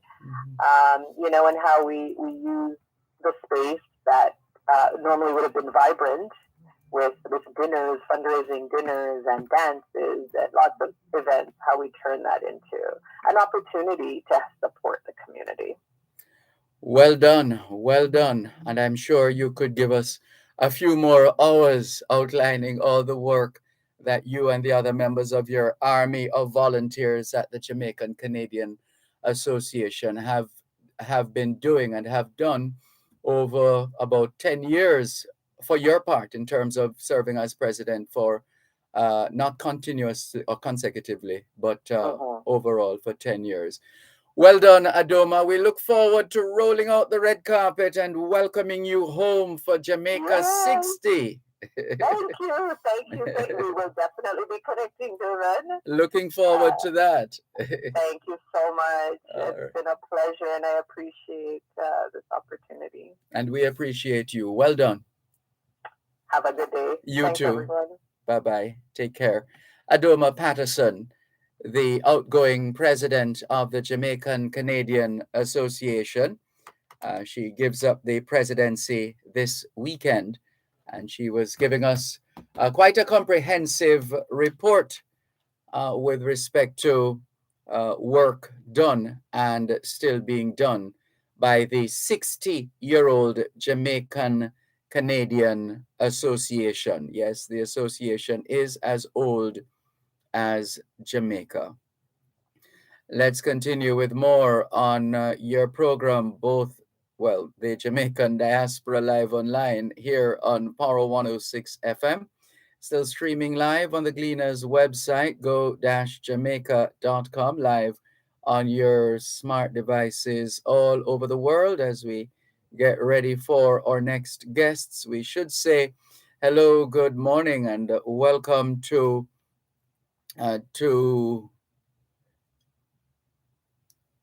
Wayne Golding Sr., CD, JD.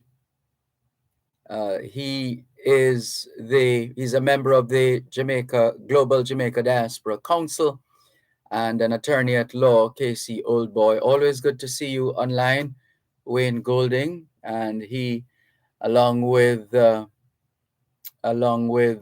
Lady D, Diana Taylor, host a weekly program called the Global Diaspora Show. And ever so often I'm happy to be able to connect with both Mr. Golding and Lady D. So good morning to you, Wayne Golding. Good morning. Good morning as well to Steve, who has been giving us a running commentary of sorts. He says, can you imagine how difficult it would have been financially for the JCA if it wasn't mortgage free? Yes, indeed, we can only imagine. Thank you very much. Keep the messages coming in. Wayne Golding says, good morning, Sir Dervan. Giving thanks for life, literally, one love. We're still curious to find out what that is all about. We have seen a previous message online, but we haven't been briefed. And Adoma Patterson says, Steve McDonald, thanks. Always appreciate your support. Thank you very much. Keep those messages coming in and those comments coming in as well. We are just about ready now to connect with Mr. Lincoln Lewis, president of Free Spirit Outreach from West Palm Beach in Florida. Mr. Lewis, good morning to you. How are you, sir? I am phenomenal, Dervan. How are you, my brother? What can I say? I would like to think that I'm just as phenomenal as you are, quite frankly. That's the kind of energy we want. Thank you very much. And Maureen Greene is Vice President of Free Spirit Outreach out of West Palm Beach, Florida. Welcome, Maureen Greene. It's been a while. Good to catch up with you. How are you? I am blessed and I'm super, super, super awesome. All and right. It's always a pleasure to hear from you. You see, you keep, same here, you keep pushing up the decibels there. So we moved from, yeah, right. Anyway, I can't top any of that. So I'll just say I'm fine, thanks. Thank you both so much. Can you remind us, Lincoln Lewis, of the genesis of Free Spirit Outreach, first of all? Oh, absolutely. We started about almost 14 years ago as a small organization here in the West Palm Beach area that we're just mainly taking care of some of the back-to-school events, back-to-school needs for these children who are from the diaspora. We were giving out book bags and just years, we have grown into a much larger organization and have gone to multiple countries. And we have helped so many people over the years in so many different ways through scholarships and medical screening and many other things, which we'll hopefully can get into a little bit. Sure, absolutely, and we will. Maureen Greene, what's your understanding and your experience of the idea of an organization called Free Spirit Outreach? Well, first of all, Dervan, what caught me to Free Spirit Outreach was their mandate, and the mandate is to give love, educate, and advocate. Can you pick up on that point after the break, please? Didn't realize we were this close to the break. One moment, please. You're listening to Power 106 FM. The time is now 15 minutes to 8 o'clock in the morning here at Broadcast House 32 Lyndhurst Road, Kingston 5, St. Andrew, Jamaica, which means it's 8:45 a.m. in West Palm Beach, Florida. There's a retirement crisis in Jamaica, with only approximately 10% of the working population saving towards retirement. Many people do not participate in a formal pension plan, such as contract workers and the self-employed, and some are not eligible for a government pension. Every member of the workforce has the opportunity to participate in a pension plan and secure a monthly income for their retirement. Join Real Business every Monday at 9:30 a.m. for an informative discussion with Peter Rose Hall, Managing Director of BPM Financial, discussing the importance of retirement planning and the solutions to move Jamaica out of this crisis. Retirement Wealth Creation is brought to you by BPM Financial Limited, taking you higher.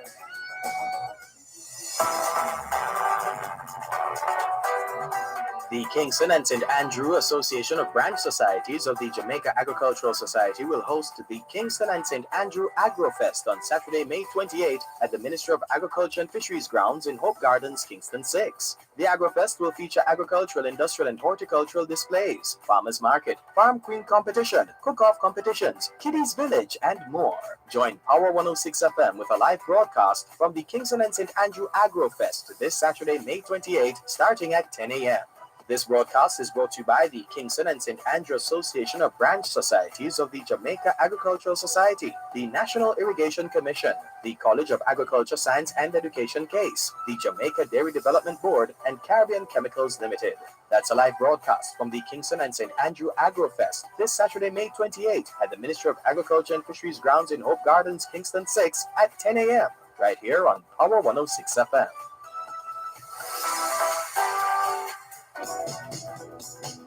Let's get physical, as we dance the night away this Saturday at Bay Frequency. I love the 80s retro dance party featuring timeless, classic, and sensational hits of the 80s in pop, reggae, dancehall, R&B, and rock, mixed by King Dash from Fame 95 FM alongside Troy McLean and DJ Xavier from Hits 92 FM. That's totally 80s music this Saturday as we blaze a retro blast of Fame Frequency. I love the 80s dance party, 9 p.m. to midnight. Come join live and see the party alongside your host, Debbie Soon. DM at Fame 95 FM 1 or RETV Instagram page for your special VIP invite, or show up your Smirnoff Vodka Dixit in our VIP Zoom Watches That area. And tune in live on Fame 95 FM at Hits 92 FM, RETV online at Mixcloud at Fame Frequency, and on OneSpotMedia.com. That's Fame Frequency Flashback.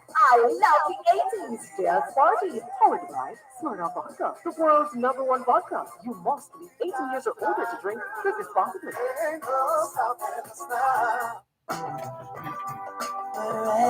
Thanks for staying with us here on the Jamaican Diaspora live online on Power 106 FM. I'm Dervan Malcolm. We've been featuring in this segment the work of Free Spirit Outreach.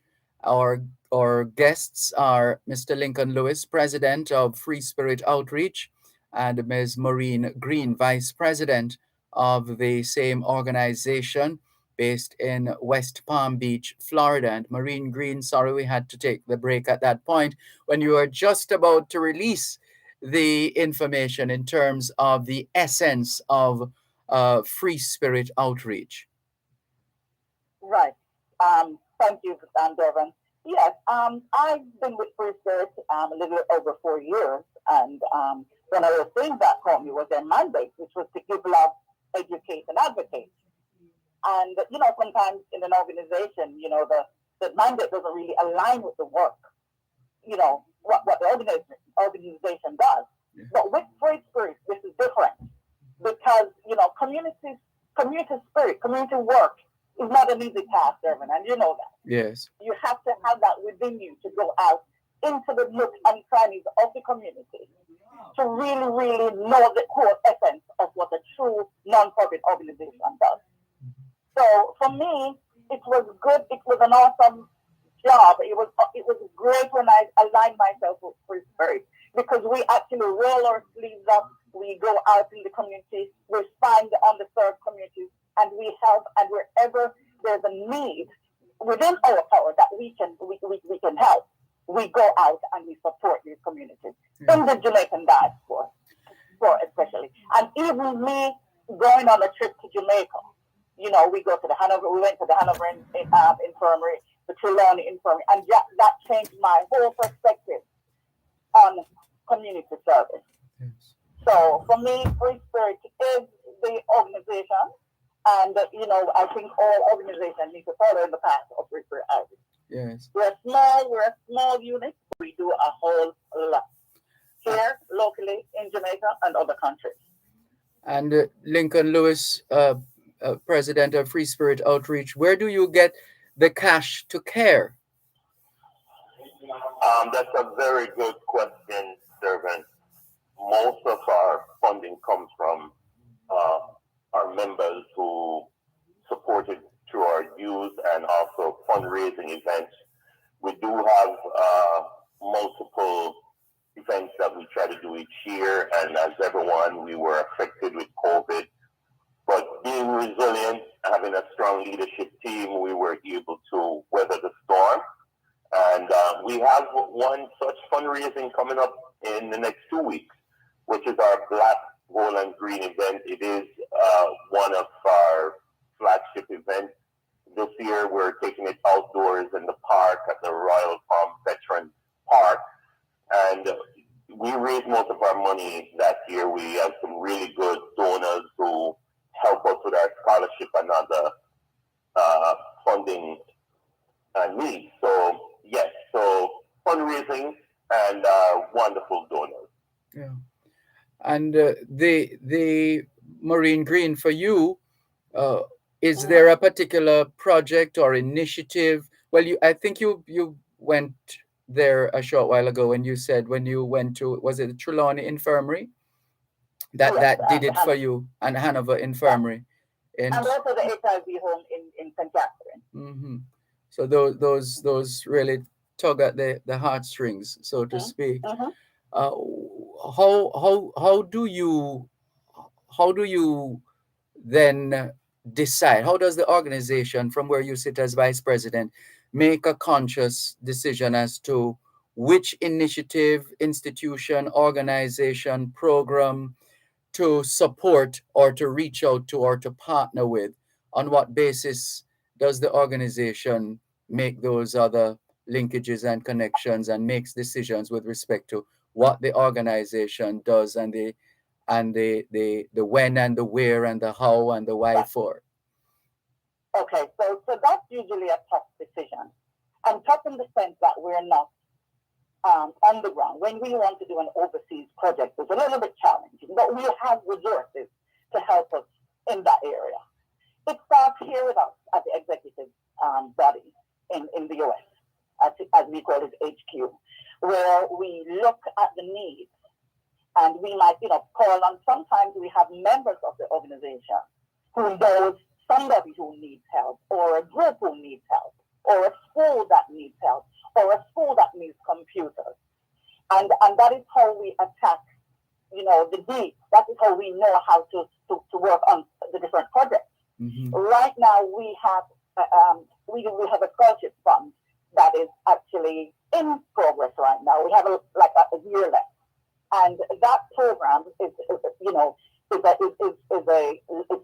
called the Lord Hammond Scholarship Fund. And so we got that because we started that because one of of our members died, and we wanted to honor her. So we started that project, and we gave a $10,000 scholarship fund to a particular student here. They applied online, and we did the interview, and we thought that was the ideal candidate. So we selected him. Yeah. And right now, Dervan, I have to get into this one because I know time is of the essence as well. We have a scholarship fund that is it's actually kind of in the embryonic stage right now, where it's going to be an education fund for Jamaica, and in particular the Bethel Teachers College in St. Elizabeth. Okay. So, and that is because another one of our major donors passed, and we wanted to do it in her honor. So that I want everyone in Jamaica to look out for that scholarship fund. It's a hefty fund that we're putting out for a teacher who's gone into Bethel Teachers College, an educator who's gone into Bethel Teachers College. Yes. So in to answer your question, how we decide on the project, it is just by getting word from people in the diaspora, members from our own board of directors, members, from our general members from the organization as well. Excellent. Let me also Sure, go ahead, Lincoln Lewis. That we have donors who also have causes that they want to see accomplished. And as Ms. Green just mentioned with the Janice Nita Scholarship Fund, that one is for a teacher, and because Janice Nita was a student from that specific institution, the donor wanted to honor that institution for producing such a wonderful alumni, and we believe that it is a really good cause. We're helping someone to really meet those high bars. And as you've seen what has been happening with teachers in Jamaica as of recent, so we do believe it is fitting to give back to these teachers who really have done so much and continue to do so much in the community. So we want to also point people to our website. So we do have some information on freespiritoutreach.org, which is our website. I'll hope to give that also at the end. They can click just put /scholarship, and then they'll get some information on this Janice Nita scholarship. But we're coming to Jamaica next month. Tell us about it. Other granting. Yes. So this year we've identified, well, it was last year, and because of COVID, we had to put a pause on it. So we have identified a need at the Unity Primary and Infant School in West Rural St. Andrew. We've gone to the school, we've done a site visit, we've been in dialogue with the principal there. And this year we're building a computer lab for the school. We have 10 computers for the students and 2 for the teachers. We're putting in hotspots throughout the school for Wi-Fi connectivity. We have that pre-wiring in the pre-wiring stage. So when we get there, we're going to be installing all the required network equipment, including firewall, network switches, computers, a full-blown server where they can share files and have wonderful applications that they can share and give these children an opportunity to, get ready for higher education. So building that lab, I run an IT firm here in West Palm Beach, and part of our philanthropic role is to give back. Our community goal is to give back to the community. So we have, put in, thousands of dollars in equipment and, of course, expertise in making sure something like this comes to pass. And so we also have a team for my organization, my company, Jamaica, that I'm bringing in my local team that's also going to be coming in to help build out this infrastructure and give back to that school. That's going to be on July 1st. It's going to be a fun day. We're also going to be giving away over 500 backpacks with school supplies inside. We're cooking up big pots, just making sure people can come out, some music playing. Mhm. So it's going to be a wonderful day for the community, and we're leaving this mark.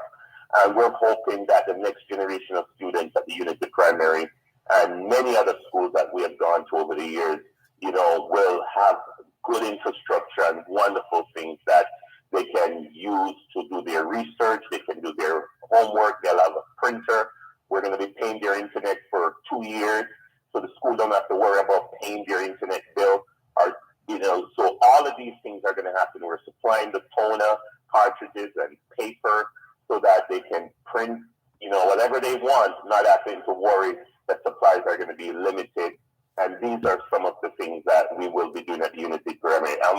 I'm sure Ms. Greene can add some more of what this event will entail. Sure, no problem. We'll come to Maureen Greene after the break. Let's take the break.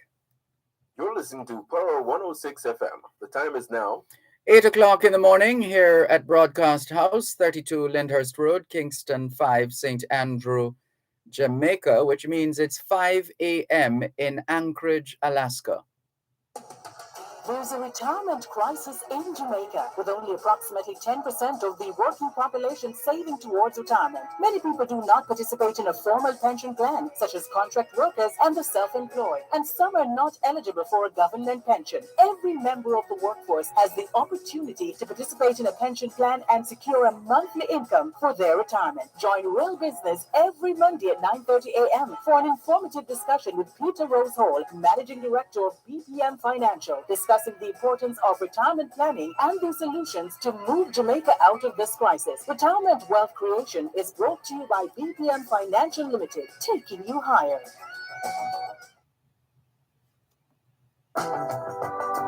Wherever you go, shine. In tribute to Jamaicans in the diaspora. Thanks a lot for staying with us on the Jamaican Diaspora Live Online here on Power 106 FM. I'm Dervan Malcolm. A couple of quick messages coming in. Big up, says Clarence Reynolds. Big up to you too, Clarence Reynolds. Beverly Frey says, this is awesome conversation. Excellent work. Just as a point of information, I am the chair of the Jamaica Diaspora Health Task Force, one of the TFs one of the task forces under JD Tan. We leverage expertise in the diaspora to see how we can help Jamaicans. Anyone interested, please go to www.joinataskforce.jdtan.org. Thanks, Dr. Frey, says this message. And here is another. Errol Curtis, good morning to you. He says, good morning, Mr. Malcolm, Winston Thomas, and Errol Curtis of Maryland, USA. We're on, as we are every Saturday. Good morning, Jamaica, Colgate in particular. That's Colgate in St. Anne, just before going into Fern Gully. Sheila Clark Wallace says, good morning, Sir Dervan. Blessings from Elmont, New York, always locked in. Thank you very much, Sheila Clark Wallace in Elmont, New York. We've been featuring the work of Free Spirit Outreach, an organization based in West Palm Beach, Florida. And you've been getting background on the organization. And we are at the point of sharing information with respect to the plans of the organization, Free Spirit Outreach, to build a computer lab at Unity Primary in West Rural St. Andrew. Lincoln Lewis is the president of Free Spirit Outreach, and he got that ball rolling in terms of outlining and revealing, disclosing the plans to build this computer lab at Unity Primary School in West Rural St. Andrew. Now, Maureen Greene is going to give us a little more information on how this will all unfold. Hello? Yes, I'm hearing you. Yes, Dervan. You had asked earlier, how do we fund these events? Yes. And that Black, Green, and Gold event that is going to be held on June 11th in Royal Palm Beach here in West Palm is one of the fundraising events that will actually offset some of the expenses for this trip, upcoming trip that our president spoke about. Yes. And usually it comes also with, the activities come with a health fair. But this year, we have not actually, we're not going to be doing the health fair, clearly because of COVID and a number of other reasons. But I would love to speak to that lady who texted from the diaspora, Dr. Faith, and we will be reaching out to her to see how we can expand on our annual health fairs that we do in Jamaica. Right. So, that's one of the things that would have happened at the upcoming event at Unity Primary. So what is going to happen right now, the group is actually getting together the boxes to be shipped to Unity. And once they get there, we have a team on the ground who will actually unload those items for the event. The computers, the monitors, the backpacks and everything. All those are in progress right now. They're being prepared to go to Jamaica. Once they get there, and we have that, the school will start at 9 o'clock until about 3 or 4 p.m. at Unity Primary on the day. So it's going to be a day of activities, as Lincoln mentioned earlier, where we'll have prayer, we'll have interaction with the students. Obviously, Mr. Lewis will be looking at the lab, how they're going to be putting those infrastructure in place, and so forth. And we'll have a little ceremony at the end where the backpacks and everything are handed out to the students. So, that's it in a nutshell. Very good. That's the activity. Yes. And remind us, this Unity Primary, is this in, where is it? Is it West Rural St. Andrew? Yes, so it's in the Lawrence Tavern area. Yes. So all the way up in the cool hills of St. Andrew. And we would love people to come by and support it. We're also accepting donations still through our website. All right, hold it before you give out that information, because Lisa K. Marr on YouTube says, very happy to hear about the computer lab at Unity Primary. How can we contribute? So you can jump in on that then, Mr. President. Absolutely. Lisa, thank you so much for the consideration. But our website is freespiritoutreach.org, freespiritoutreach.org. And once you go to that website, you will see an opportunity to donate, or you could just do /donate. You click on that link, it will take you to the donate page. You can also find us simpler by doing fsocharity.org. It will redirect you to our primary website, so it's fsocharity.org, and you will be able to donate there. We do also have a phone number for those of you in the United States.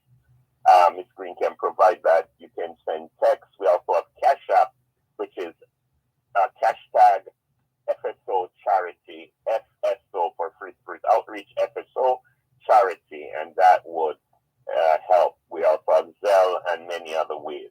But at Unity, Dervan, we would love to have all other volunteers help out with other things around the school, because once we're there, we're going down a few days before, so we may need some help, like setting up tents, setting up tables and all of that. So there are many ways people on the ground who are listening to Power 106 this morning can assist us with accomplishing the goal that we're hoping to, we're bringing this year. And for those of you who have been benefiting from Free Spirit over the years, last year we were at Fort Henderson.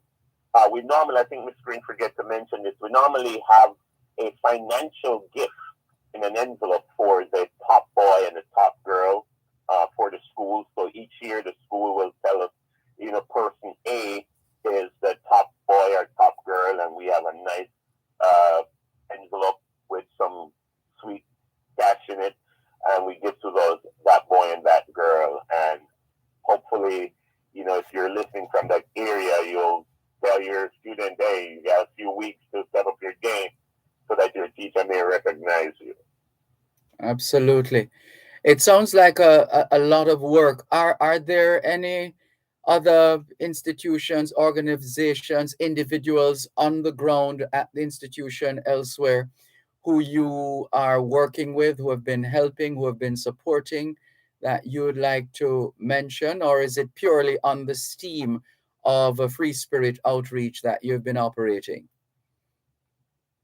Yes, it's primarily Free Spirit, but we do have partners on the ground. We partner with Bruce Fletcher and his organization. It's green. I'm so embarrassed. It slipped my mind. But they assist us with the logistics. We work with Lorna Stanley, OD, and a couple other organizations that's on the ground. We do get support and help from media personalities like yourself, other people in other media houses that really help us to get the word out. And so we're super thankful for Bruce and his team, and they do a wonderful job. We've worked with them multiple times in Trenchtown at their school there. We've done this event and helped there and other things there over the past years. So what I really want to tell people to do, those who want to help us out, and we really need as much help as we can. As you know, the need is great. Just please go to our website, freespiritoutreach.org. Ms. Green provides that phone number also. They can send us a text. We will reply with any information that they want to help us out, whether through WhatsApp or whether through text message. We'll love to get everyone involved with helping Free Spirit to reach the goal that we have this year. And the organization, I think you're trying to remember, is it Operation Save Jamaica? Is it that one? Thank you so much, Dervan. Yeah. Bruce, I'm so sorry. I'll bring you an iPhone for that. Yes, we're also visiting a few other places, so we're giving away tablets to another boys' home in St. Catherine because of certain privacy, we're not disclosing it. But at that location, it's for at-risk kids, and we have a whole bunch of tablets we're going to be giving out and working with them. We will be visiting the Down syndrome home because when we come in, it's an event. Yeah. And if someone there wants to, come with us all those days that we're there serving, maybe you can do one day, maybe you can do another day. Reach out to us. And if you can do the Down syndrome home or the infirmary, we would love that. If you can do Unity Primary School, we would love that. So we're between Kingston, St. Andrew, and St. Catherine this year. And, we would really love any support we can get on the ground, but especially those of you in the diaspora, your financial support. Maybe we don't get our mortgage paid off, but anything, will work. Yes, indeed. We hear you loud and clear. You'll have to get your own Mr. Jolly, because it was Mr. Yeah. Jolly who paid off the mortgage in at the Jamaican Canadian Association. Let's we're way over time, but that's fine. We're going to be wrapping now. So the key information as we wrap, I like to say the R in radio is for repetition.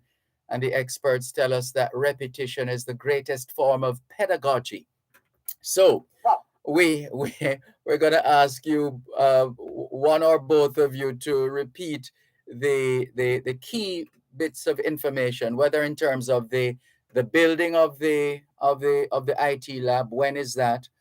Just for reminder, for those of us who have heard already, for those who haven't, they will be hearing it for the first time.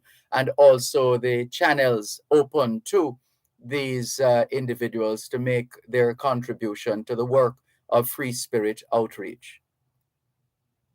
I'll challenge the lab. Ms. Green can take on the donation. Sure. So we have a team on the ground that will be doing the pre-wiring prior to our arrival in early June. They will do all the infrastructure, just kind of put that in place, making sure that the connections are in place. And, once the computers arrive, they can just pop them in a plug and light them up, and everything will come on. They'll be pre-configured from here in the United States. So the lab launching will be on July 1st, and that is when we'll be there for the ribbon cutting.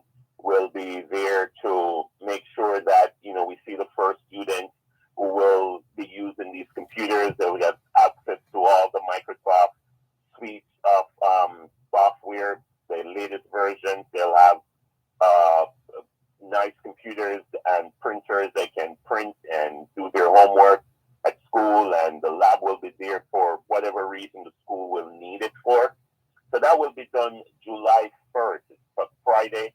So if you're in that area, please take the day off. We would love to have you come and join us. And on the 31st and the July 2nd, we'll be doing other activities, which when you reach out to us, we'll tell you which day we're going to the HIV home, the infirmary, and the Down syndrome home to do our distribution and our annual distribution. Because we give to these institutions annually. We have a lot of walkers.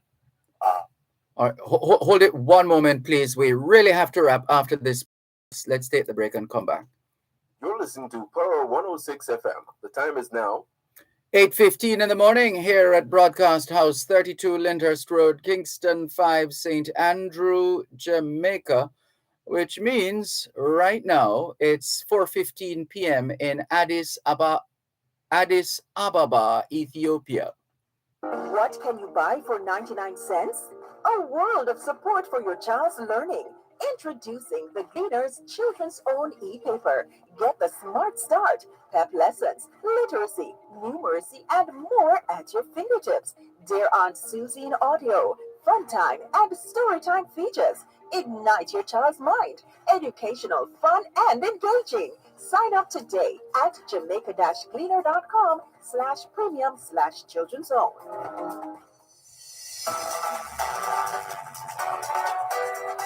The Kingston and St. Andrew Association of Branch Societies of the Jamaica Agricultural Society will host the Kingston and St. Andrew AgroFest on Saturday, May 28 at the Ministry of Agriculture and Fisheries grounds in Hope Gardens, Kingston 6. The AgroFest will feature agricultural, industrial, and horticultural displays, farmers market, farm queen competition, cook-off competitions, kiddies village, and more. Join Power 106 FM with a live broadcast from the Kingston and St. Andrew AgroFest this Saturday, May 28, starting at 10 a.m.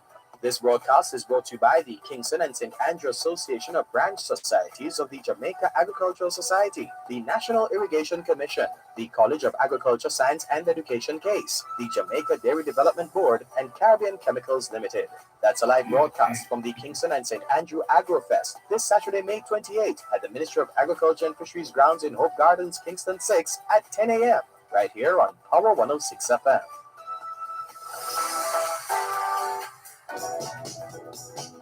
Let's get physical, as we dance the night away this Saturday at Bay Frequency. I love the 80s retro dance party featuring timeless, classic, and sensational hits of the 80s in pop, reggae, dancehall, R&B, and rock, mixed by Q Dash for Fame 95 FM alongside Troy McLean and DJ Xavier.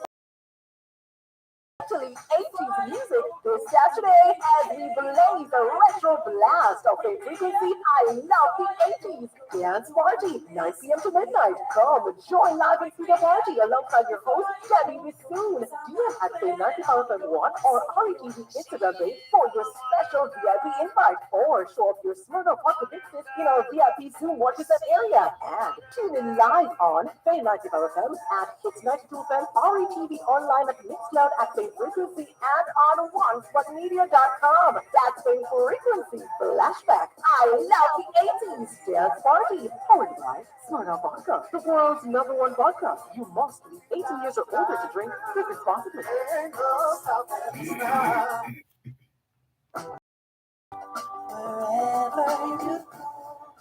Thank you so much. It's been an engaging discussion with the team from Free Spirit Outreach, Lincoln Lewis and Maureen Greene, the president and vice president, respectively.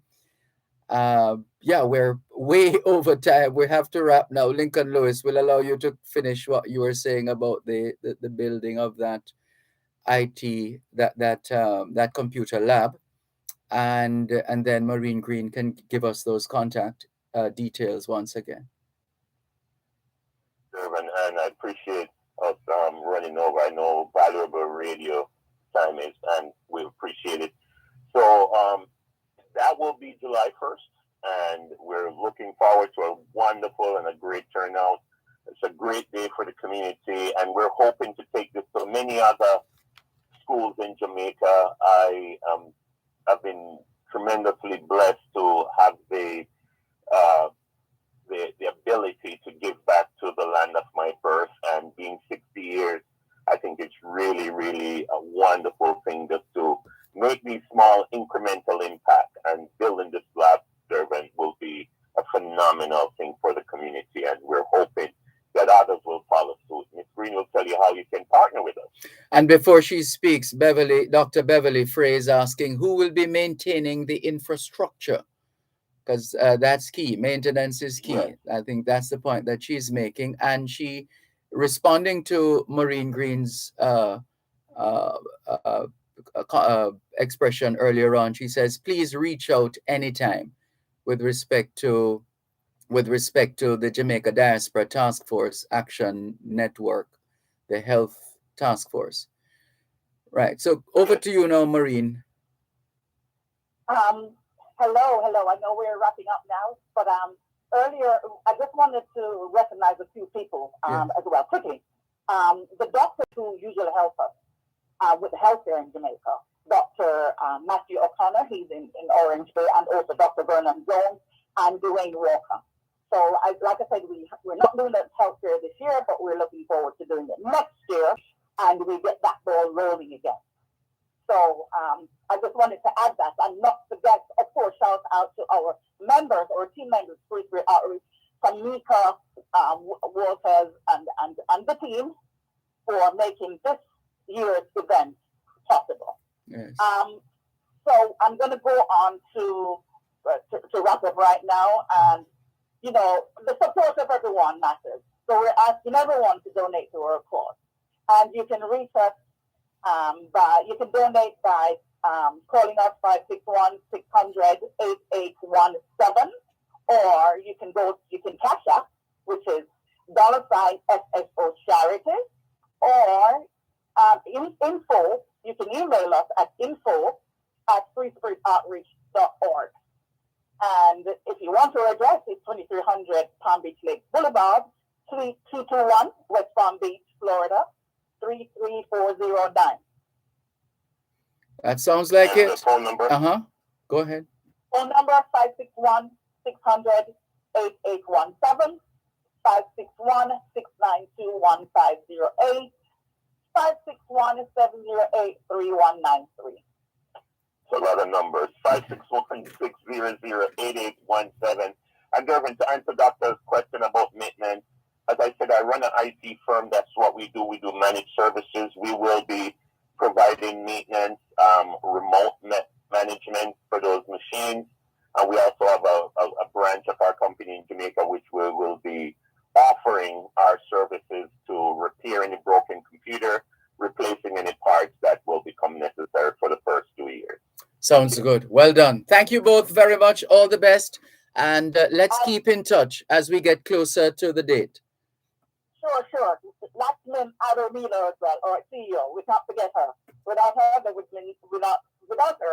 be no Free Spirit Outreach. So Lachlan Jaramilo, in other words, she is the founder of Free Spirit Outreach. And without her, this would not be possible. So thank you, Ms. Kinney, as she's affectionately called. All right.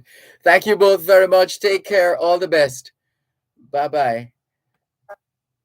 Lincoln Lewis, President of Free Spirit Outreach, and Maureen Greene, Vice President of the same organization, Free Spirit Outreach, based in West Palm Beach, Florida. And the members of the Unity Primary School family in West Rural St. Andrews, stand by. You're getting a computer lab pretty soon from Free Spirit Outreach. Let's go to Massachusetts right now and say hello and welcome to a very patient founder and chief executive officer of Authentic Caribbean Foundation, Mr. Andrew Sharp. How are you, sir? I'm doing well, Dervan. Not as good as you because we have a little overcast here in Massachusetts. All right. Well, if you try to stay dry, then hopefully you don't get too much rain. But thank you very much for joining us, and thank you for holding on the line and waiting for the start of your segment. Today is the 28th. We are about 3 days away from Caribbean American Heritage Month. And this is a big deal, isn't it, Andrew Sharp? Yes, it is, because Dervan is not just Massachusetts alone. It's the entire United States that is celebrating June as National Caribbean American Heritage Month. And it has been 17 years since the proclamation of National Caribbean American Heritage Month in the United States. So, from Florida to Maine, from Maine to California, from California to Kansas City, Texas, all over is celebrated June as National Caribbean American Heritage Month to recognize Caribbean American people who live in the United States who have contributed to this great nation. What are some of the usual features of the celebration of National Caribbean American Heritage Month? Well, there is poetry. Some organization has poetry. Some has festival. Some highlight various Caribbean American players, distinguished guests. There is forum. During June, we have a legislative week, which we discuss about the importance of the U.S. Caribbean strategy and relationship. So it's really massive and vast. And we could never have done this without the Institute, ICS, Institute for Caribbean Studies, who is chaired by Dr. Claire Nelson. Yes. And how's the coordination? I guess you have a well-oiled machine now, because considering you're talking about all of the United States of America, what is that coordination like? Or is it pretty much left up to the groups of Caribbean people in the different states to put on their own events and celebration? Well, on a weekly basis, the group of organizations, leaders, we meet every Wednesday and we plan. So we talk about what each person is doing. We also, persons get involved in different volunteer aspects in terms of, like, for legislative week, who is going to do education, who is going to have a panel on different stuff. There's a restaurant week that is being done by Dominique from New York, part of the Jamaica Diaspora, Northeast. Florida is doing their stuff. So all the different state organization is on this meeting. Georgia is doing their stuff, so we're really, really happy. And then we keep adding new states that you'll be surprised the amount of people living in various states. Oklahoma City, Kansas City, Missouri, Nevada, all these places we have so much Caribbean folks, boy, we just dominate the United States. And you seem to have packed it all in for Massachusetts, in particular, all the various activities in various cities across Massachusetts. You don't have any space for any more events based on the schedule I'm looking at.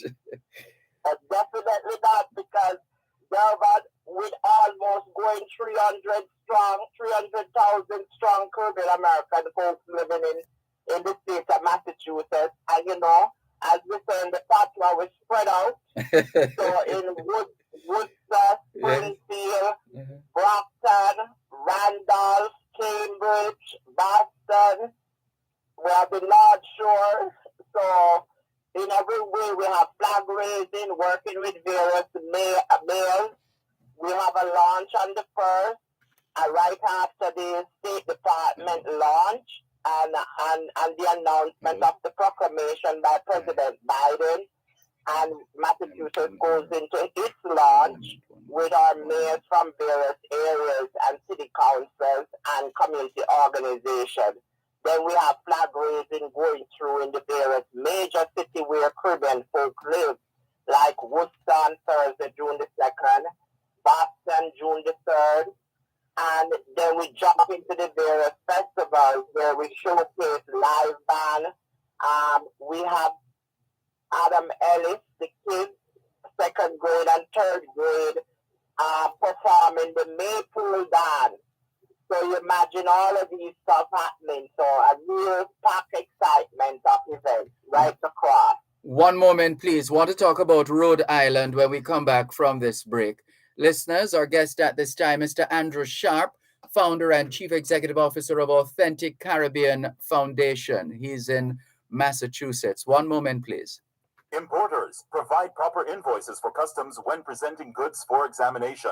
This could prevent delays during clearance. The time by the Jamaica Customs Agency is 8:30 in the morning here at Broadcast House 32 Lyndhurst Road, Kingston 5, St. Andrew, Jamaica, which means it's 1:30 p.m. in Bamako, Mali.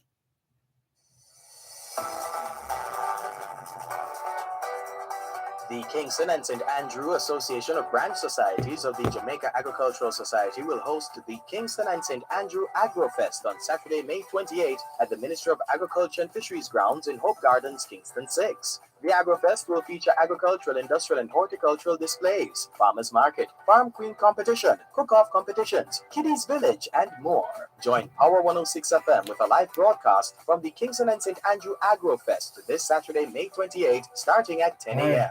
This broadcast is brought to you by the Kingston and St. Andrew Association of Branch Societies of the Jamaica Agricultural Society, the National Irrigation Commission, the College of Agriculture, Science and Education, the Jamaica Dairy Development Board, and Caribbean Chemicals Limited. That's a live broadcast from the Kingston and St. Andrew AgroFest this Saturday, May 28 at the Ministry of Agriculture and Fisheries grounds in Hope Gardens, Kingston 6 at 10 a.m. right here on Power 106 FM. That's odd. You remember taking it up from the host? Physical, as we dance the night away this Saturday at Bay Frequency. I love the 80s retro dance party featuring timeless, classic and sensational hits of the 80s in pop, reggae, dancehall, R&B, and rock, mixed by King Dash from Fame 95 alongside Troy McLean and DJ Xavier from Hits 90 What kind of charger? Is it the same as mine? Is it the same as mine? Saturday, as we blaze a retro blast of Bay Frequency, I love the 80s dance party, 9 p.m. to midnight. Come join live and see the party alongside your host, Debbie with I wonder if it will work with that. I have Instagram page for your special Debbie invite or show up your Smirnoff also can charge VIP Zoom watches that area and tune in live on Fame 95 and 692 FM, Power TV online at Mixcloud at Bay Frequency and on OneFunMedia.com. That's Bay Frequency Flashback. I love the 80s dance party. Powered by Smirnoff Vodka, the world's #1 vodka. You must be 18 years or older to drink. Drink responsibly. Wherever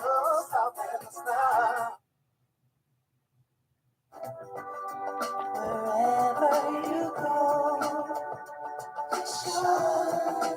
in tribute to Jamaicans in the diaspora, wherever you go, you shine. You make us proud. Despite our challenges at home, you never give up on us. Our sincere thanks. Wherever you go. Thanks a lot for staying with us here on the Jamaican Diaspora live online on Power 106 FM. I'm Dervan Malcolm. Our guest is Andrew Sharp, founder and chief executive officer of Authentic Caribbean Foundation based in Massachusetts.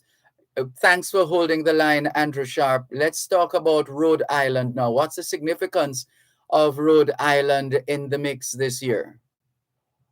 Well, we know that Rhode Island is part of the New England territory, so we couldn't leave out Rhode Island at all. And a lot of Jamaicans live in Rhode Island, and a lot of Caribbean folks too. So as Rhode Island is a coast, we decided to do a celebration on Narragansett. which is on the coast of Rhode Island. And that's a big celebration where we bring together officials from the Rhode Island community, along with business, corporate Caribbean folks who have businesses in Rhode Island, to have this great celebration by the beach at the Aqua Beach Hotel. And then we move to the capital of Rhode Island, which is Providence, where we'll have the festival, again with band, presentation. People get to embrace our culture, especially persons in Rhode Island. And that will be on the 25th, to almost close off the month. Oh. So nothing's happening. We can't leave out Rhode Island as part of the New England region. Is there a meeting place, whether virtually or otherwise, where people can follow the activities of National Caribbean American Heritage Month? Absolutely. Caribbean Heritage Month.org or www.CaribbeanAmericanHeritageFest.com. Those two websites, or if they're on Twitter or Facebook, once they type in Caribbean American Heritage, everything will pop up. Okay. Well, it sounds like... Sorry, go ahead. And Dervan, we cannot... It's not just party alone, but we have to highlight the contribution that our Caribbean American folks is. One prime example is the Haitian... the lady that just got the Biden. Oh, Ketanji Jackson. No? That is Yes? correct. Mm-hmm. And also, VP, the highest office is a Caribbean American. So Shirley Ralph, who is on that Abbott Elementary ABC series. So there's so much Caribbean American folks who are doing great contribution, who is doing great work. I know you had on the Jamaican Diaspora people. They're doing great work too. So we have to elevate our people, highlight the great achievement we have done, especially here in the United States as Caribbean American. We're growing over 8 million strong Caribbean American folks living in the United States. So we really need to highlight some of the work that they have been doing and how we are strengthening both the U.S. and the Caribbean region, ensuring that, prosperity, better health system, and better education, by making those bridges and connections. So I'm so happy. Can you believe it's just around the corner? A whole month. Yes, indeed. I hear the excitement. It's quite palpable. Well, we want to wish you another successful Caribbean American Heritage Month.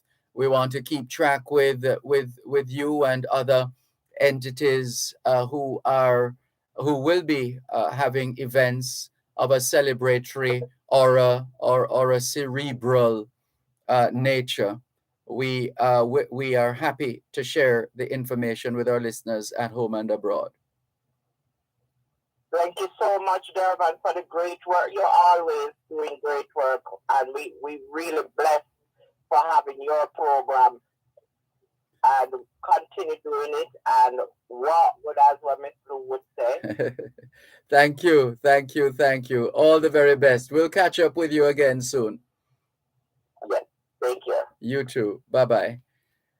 Listeners, you were listening there to Andrew Sharp, founder and chief executive officer of Authentic Caribbean, giving us a preview with just 3 days left in the month of May, a preview of what is to come as the month of June is celebrated as National Caribbean American Heritage Month. And Andrew Sharp is at the forefront of the events for Caribbean American Heritage Month. We are going now to feature another Jamaican who is making a difference at home and abroad. And so we're going to say good morning and welcome to Earl Lynn, otherwise known as Junior, or is it Junior Lynn, otherwise known as Earl? Good morning. How are you? Greetings, my brother Dervan. It's all that there, Junior Lynn, Yes. Junior Nakasaki, Junior Jamra. I just play and Junior. Even the children in South Africa know me as Junior. No, Junior is good for me. That all right. Happy to hear that. So, Junior, tell us about your baptism as far as food is concerned. Your what? You were just one of those who used to watch the pot as opposed to washing it. No, to be honest, my family, on the father's side is Chinese, the mother's side is Indian, and my family is the famous Jamaican caterer, excellent caterer. Oh. We started a Nakasaki restaurant in New York, for those of you who know or don't know, back in like 83, and, been doing food and entertainment, nightclub, Nakasaki nightclub, Jamrock nightclub, the Jamrock productions for the events and all that. So, Jamaica, the food and the culture and everything is our lifestyle. And, we have been a part of the New York reggae scene for a long time. And, we have contributed a lot. And we have, gained a lot from it. And, a lot of love. And we just enjoy the culture. We spread it in America. We consider ourselves ambassadors for the Caribbean culture in New York. You are spot on. You're so right, because you're also president of the Jamrock Productions and Jamaica Cultural Alliance Incorporated. Tell us some more about the work of those two organizations. Well, Jamrock Production is our for-profit entity. We've been doing event production, and we make ourselves available to other producers. We're a nice sound stage, print, media, marketing companies. Mm-hmm. So, whenever everybody needs anything for production or marketing promotion, we have print brokers and media marketing brokers. So if you need TV ads, whatever it is, we help. So we have a whole team because that's how we have to do for our business. Yes. So we turn that into a business also. The Jamaica Cultural Alliance now is a group from out of California, and pretty much they've been around for like 30-some years and doing a lot of work, but never really on the East Coast. And then I drop it on me and say, well, the president of the Eastern region and events and that. What does the Eastern region comprise of, the president? Anything east of LA? So, with them and their work that they're doing as a cultural organization, I got involved and I fell in love with it. And, Dr. McLeod, the president, she's so supporting and I get us, the headspace about the Jamaican culture. And, we did it and we got involved in a whole lot of different events, but the Caribbean Festival in New York was the one that we really started on. That umbrella working with us. We started a memorial to my dad in 2010. That's when my dad died.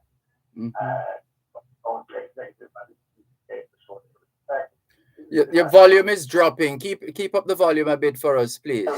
Yeah. So the executive saying to pay their respect after my dad passed and ask, what anything we need or what we can do. And I said, I'd really like the opportunity to do an event as a memorial to my dad for the Caribbean community in Nassau County. And he said, well, we don't have a summer series. In our summer series of events in Long Island, I've been going on for 36 years. We do not have an event in the Caribbean community. They gave us a date, and I called up the people, and we did events. It turned out to be the premier event for their summer series of events. And for 3 years, we did over 10,000 people. Oh, wow. It was a great thing. And it was to celebrate Caribbean Heritage Month. And it was a great joy to see the outpouring of support and sponsors like Wells Fargo, even NASA, Toyota, Hyundai, Verizon, and a lot of the Jamaican entities too, Glean of Star, the local businesses there, BP Records, Irish and Chick, Sound Factory. Some Caribbean marketplace who set up this interview for me. You was one of the first people, because they neighbors to our business, the Caribbean marketplace. Started, so we just rally up the troops and we made it good. We even gave the people fireworks and all that. So, when I got on board, I found out about what's going on in Jamaica and Riverton. The president for our organization, the Nakisaka Humanitarian Consortium, is in Jamaica, and they reached out to him about donations, school donations for the kids. And we gave them, and then we found out what was really going on and what's going on in the community. So we just step up and under the collective effort, we say, listen, we are event production companies. We do multi-day events. Hold on, don't move. We need to take a commercial break. One moment. Listen to Power 106 FM. The time is now 15 minutes to 9 o'clock in the morning here at Broadcast House 32 Lyndhurst Road, Kingston 5, St. Andrew, Jamaica, which means it's 6:45 p.m. in Aktor, Kazakhstan. Shop at Stewart's Hardware and Home Center for your business and home improvement. They offer plumbing, electrical, paints, lawn and garden, lumber, cement, and all your remittance needs. Visit 56 Manchester Avenue, Mayfair, 82 East Street, Old Harbor, Winston Jones Highway, Mandeville, Longville Park, and Lionel Town. For more information, call 876-986-9100 or 876-745-2478. Stewart's Hardware and Home Center, building values. Our children are the rocks on which our future will be built. The future leaders of our country who will protect our people. Here's a Jubilee salute to Jamaica's children with 60 great essays by our top students in the Gleaner's Best in Class book. Available for purchase at the Gleaner Library, 7 North Street, RJR Gleaner Gift Shop, 32 Lyndhurst Road, and the Gleaner's Western Bureau offices at 23 Orange Street, Montego Bay. The Gleaner, where life unfolds.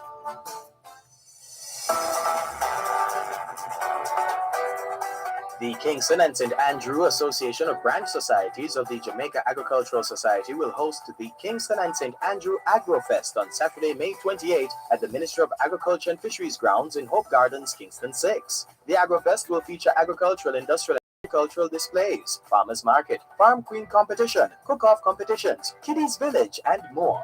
Join Power 106 FM with a live broadcast from the Kingston and St. Andrew Agrofest this Saturday, May 28, starting at 10 a.m. This broadcast is brought to you by the Kingston and St. Andrew Association of Branch Societies of the Jamaica Agricultural Society, the National Irrigation Commission, the College of Agriculture, Science and Education CASE, the Jamaica Dairy Development Board, and Caribbean Chemicals Limited. That's a live broadcast from the Kingston and St. Andrew Agrofest this Saturday, May 28 at the Ministry of Agriculture and Fisheries grounds in Hope Gardens, Kingston 6 at 10 a.m. right here on Power 106 FM.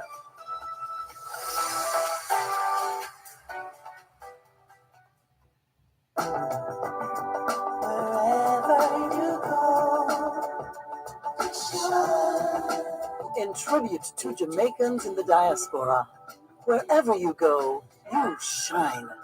You make us proud. Despite our challenges at home, you never give up on us. Our sincere thanks. Wherever you go. Erlin, popularly known as Junior, formerly of Nakisaki Restaurant, has been speaking with us.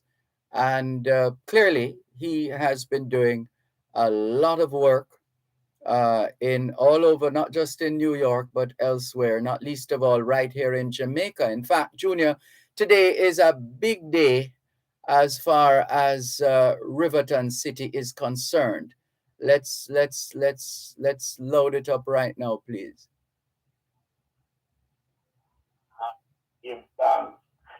So my people for hear about Riverton and who don't know about Riverton City, a brief history that has been the dump for Jamaica for over 60 years, and that is responsible for about 65% of all the garbage in Jamaica. those who don't know, that means for all these years that have been a community there. We're talking about 4 generations of children passing through the town. That's called that home. Okay? A community, that's how they live.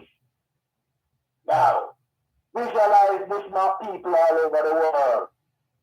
The garbage truck coming in the community, heading to where them dumping off the garbage, and the people, the children, the people, the old people, rising up to go meet the truck, and with them coming the dogs, goats, the pigs, the junker, and the seagulls. And everybody meets when the garbage dumped off and digging it down. And man and animal fighting each other. And then kids them and the people them running out of the pig and the goat and the junker and them running them back out fighting them. With the garbage of people down. And when them score off the top, everybody back up and the bulldozer push it over again. And everybody starts scour out the garbage to survive. I cry I water my people when I see the survival of man and animal for garbage. Fast forward, 500 plus children, 550 kids live in the community. 230 of them under the age of 14, and 127 of them don't want to hear a soul. But it's all right. We take a list, them signs, and we buy them souls. I was fully fund this event for them to come and read Child's Month. I'll have seen out the going on and we step up. All in the troops, them as they listen. When a birth, a movement out of the place where people least expect it. I was putting on the style month. And you have the flyer, the world will see it in the Gleaner tomorrow. If you don't know, you will see the flyer of what we're doing and the press release of it and what our endeavors are about. Right. Will get caught up to speaking. So it just in full by the grace of the Almighty for those that were passionate to step up for the cause, for the sound, the bugle. So guess what? We good and the kids will have a good time. And let's spell it out. It is today from 11 a.m. to 5 p.m. And my people, listen, the other thing we want. So all over Jamaica, so we do the regular listing and we catch it up neatly and in nice. Now we just give them a preview. The kids every the first time they have a merry-go-round, water slide, trampoline, bounce about, a clown with face painting experiences, popcorn machine, cotton candy machine, snow machine, hot dog machine, ice cream, cake. We're not going to give them a good time, or just make them feel good. We're not dying to see the look on them faces. Them going to be, what we take for granted, we give it to them. And just so you know, the passion rise and God rise up the soldier them. We're going to start an early childhood development online educational program. Already put the team in place. So videotape it, everything. We're starting at the early childhood development center right here in Riverton City in the Dongle E. We will set up a curriculum, online teaching curriculum from grade 1 to 8, God willing. And we'll offer it to the world for free. So people can start working, keep them children at home if necessary, and them can't afford it. But we'll offer online free childhood early development curriculum to the parents and to educate them. And we want the people to rise up and be part of this movement and help us. Another big thing that touches our heart, we're involved in a lot of other work. A part of it was a read across Jamaica. And we are, for those who don't know, but we have a program called Baseball Jamaica that we started. We introduced baseball to Jamaica. That's another topic. Now, the School Shows Initiative, my people all over the world, we're making a deal with families. We're doing it a bunch of shows on our Read Across Jamaica initiative. I'm going to deal with them for $15 for school shows, good quality shows, and we gave away. Now we're having something where we're going to have them set up a button on their website, a donation button, so we can donate and buy shoes. Our attorney is going to set up an escrow account with them, with the bank. So although they're collecting the money on their website, the money has to go straight into an escrow account this initiative to pay for shows. In real time, the people of the world will see how many donations shows are bought, how much money, and how much shows given away so we can stay and watch and bodyguard the things for the kids there. Yes. And it's going to be an ongoing initiative, ongoing. I want your support as a media sponsor and ally around our endeavors moving forward, just like a lot of others. It gives us the platform to do and help the community. That's our mission under the Nakisaki Humanitarian Consortium, bringing people together to put their collective forces and make a difference for those who can't help themselves. I remember all you people stood up on a big bag of money. Remember this. These are the people's shoulders who we step on and stand on to help us build whatever we're building to be who we are today. Those of us who are successful. So guess what? Wake up and realize I really am going in a God creation. Okay? And step up. All me have to say. God bless you, Dervan. Blessings to you. Yes. Thank you. Thank you so much. Listeners, again, if you're just tuning in, we've been speaking with another Jamaican who's has been creating waves for some time now. He's Earl Lynn, popularly known as Junior, formerly of Nakisaki Restaurant in New York. He is quite a philanthropist. He has been giving back to his community at home and abroad, not least of all right here in Jamaica. And today is a big day.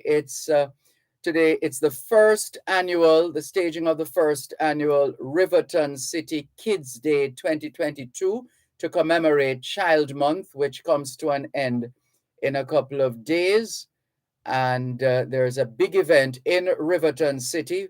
The residents and the children in particular of Riverton City community will be having a whole lot of fun and frolicking and food all day today from 11 o'clock this morning until 5 o'clock this afternoon at the Riverton Meadows Early Childhood Center, and lots of entertainment, merry-go-round, bounce about, water slide, cotton candy, snow cone, ice cream, hot dogs, cake, cookies, fresh fruits and juices, face painting, clowns, trampoline. The children are going to have a blast at the Riverton Meadows Early Childhood Center from 11 o'clock this morning until 5 o'clock this afternoon. And Therapeutic Wellness Center on YouTube says, "Good sir, Malcolm, listening 6 days a week. Keep up the good work." Thank you, Therapeutic Wellness Therapy. Asha Ash says, "Hi, Mr. Dervan, watching from London, England." Good to have you on board, Asha Ash from London, England. Blessings, Brother Malcolm, says Lincoln Lewis of Free Spirit Outreach based in Florida. The Paul Miles Foundation still online through Paul Miles himself. And he was asking, is this still going on in Riverton City? Well, the event is on today. And also, Six Without Heels says, "Love listening to Dervan." You're very kind.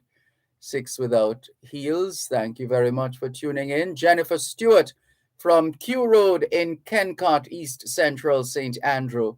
Good morning to you as well. Thank you for being on board the Jamaican Diaspora live online here on Power 106 FM. Would like to thank all our guests on today's edition of the Jamaican Diaspora live online. We thank our technical and production team. Thank you very much, Shandell Forbes. Thank you, Silly Spinnock. Still seeing a few messages here. Royal Ruler Brown saying pleasant morning to you too, Royal Ruler, to have you on board, and all the very best.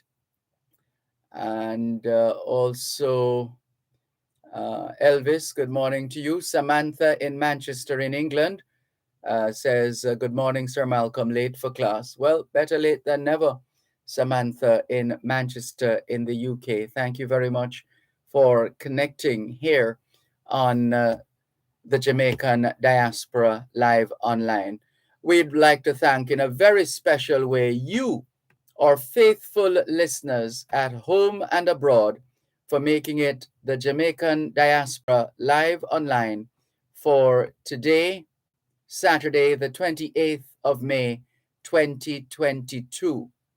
All things being well, the Jamaican Diaspora Live Online returns next Saturday. Till then, this is Dervan Malcolm reminding all of us that every day is an opportunity to do better than yesterday. Have a safe and peaceful weekend. Take care. Power 106 FM just presented the Jamaican Diaspora Live Online. You're listening to Power 106 FM. The time is now 9 o'clock. We got the power to move you. Power 106.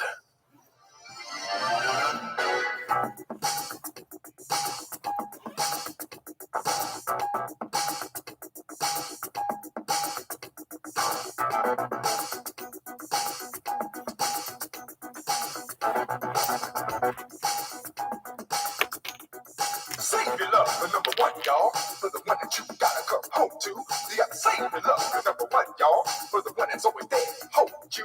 You gotta save your love for number one, y'all. For the one that you gotta come home to. You gotta save your love for number one, y'all. For the one that's hold you. I work hard all day for a little thing. My body aches. Come and make it all right. When I called you hot on my telephone, my heartbeat stopped. You were not at home. Save some love, save your love for your number one. Save some love, save your love for your number one. Rumor has it, girl.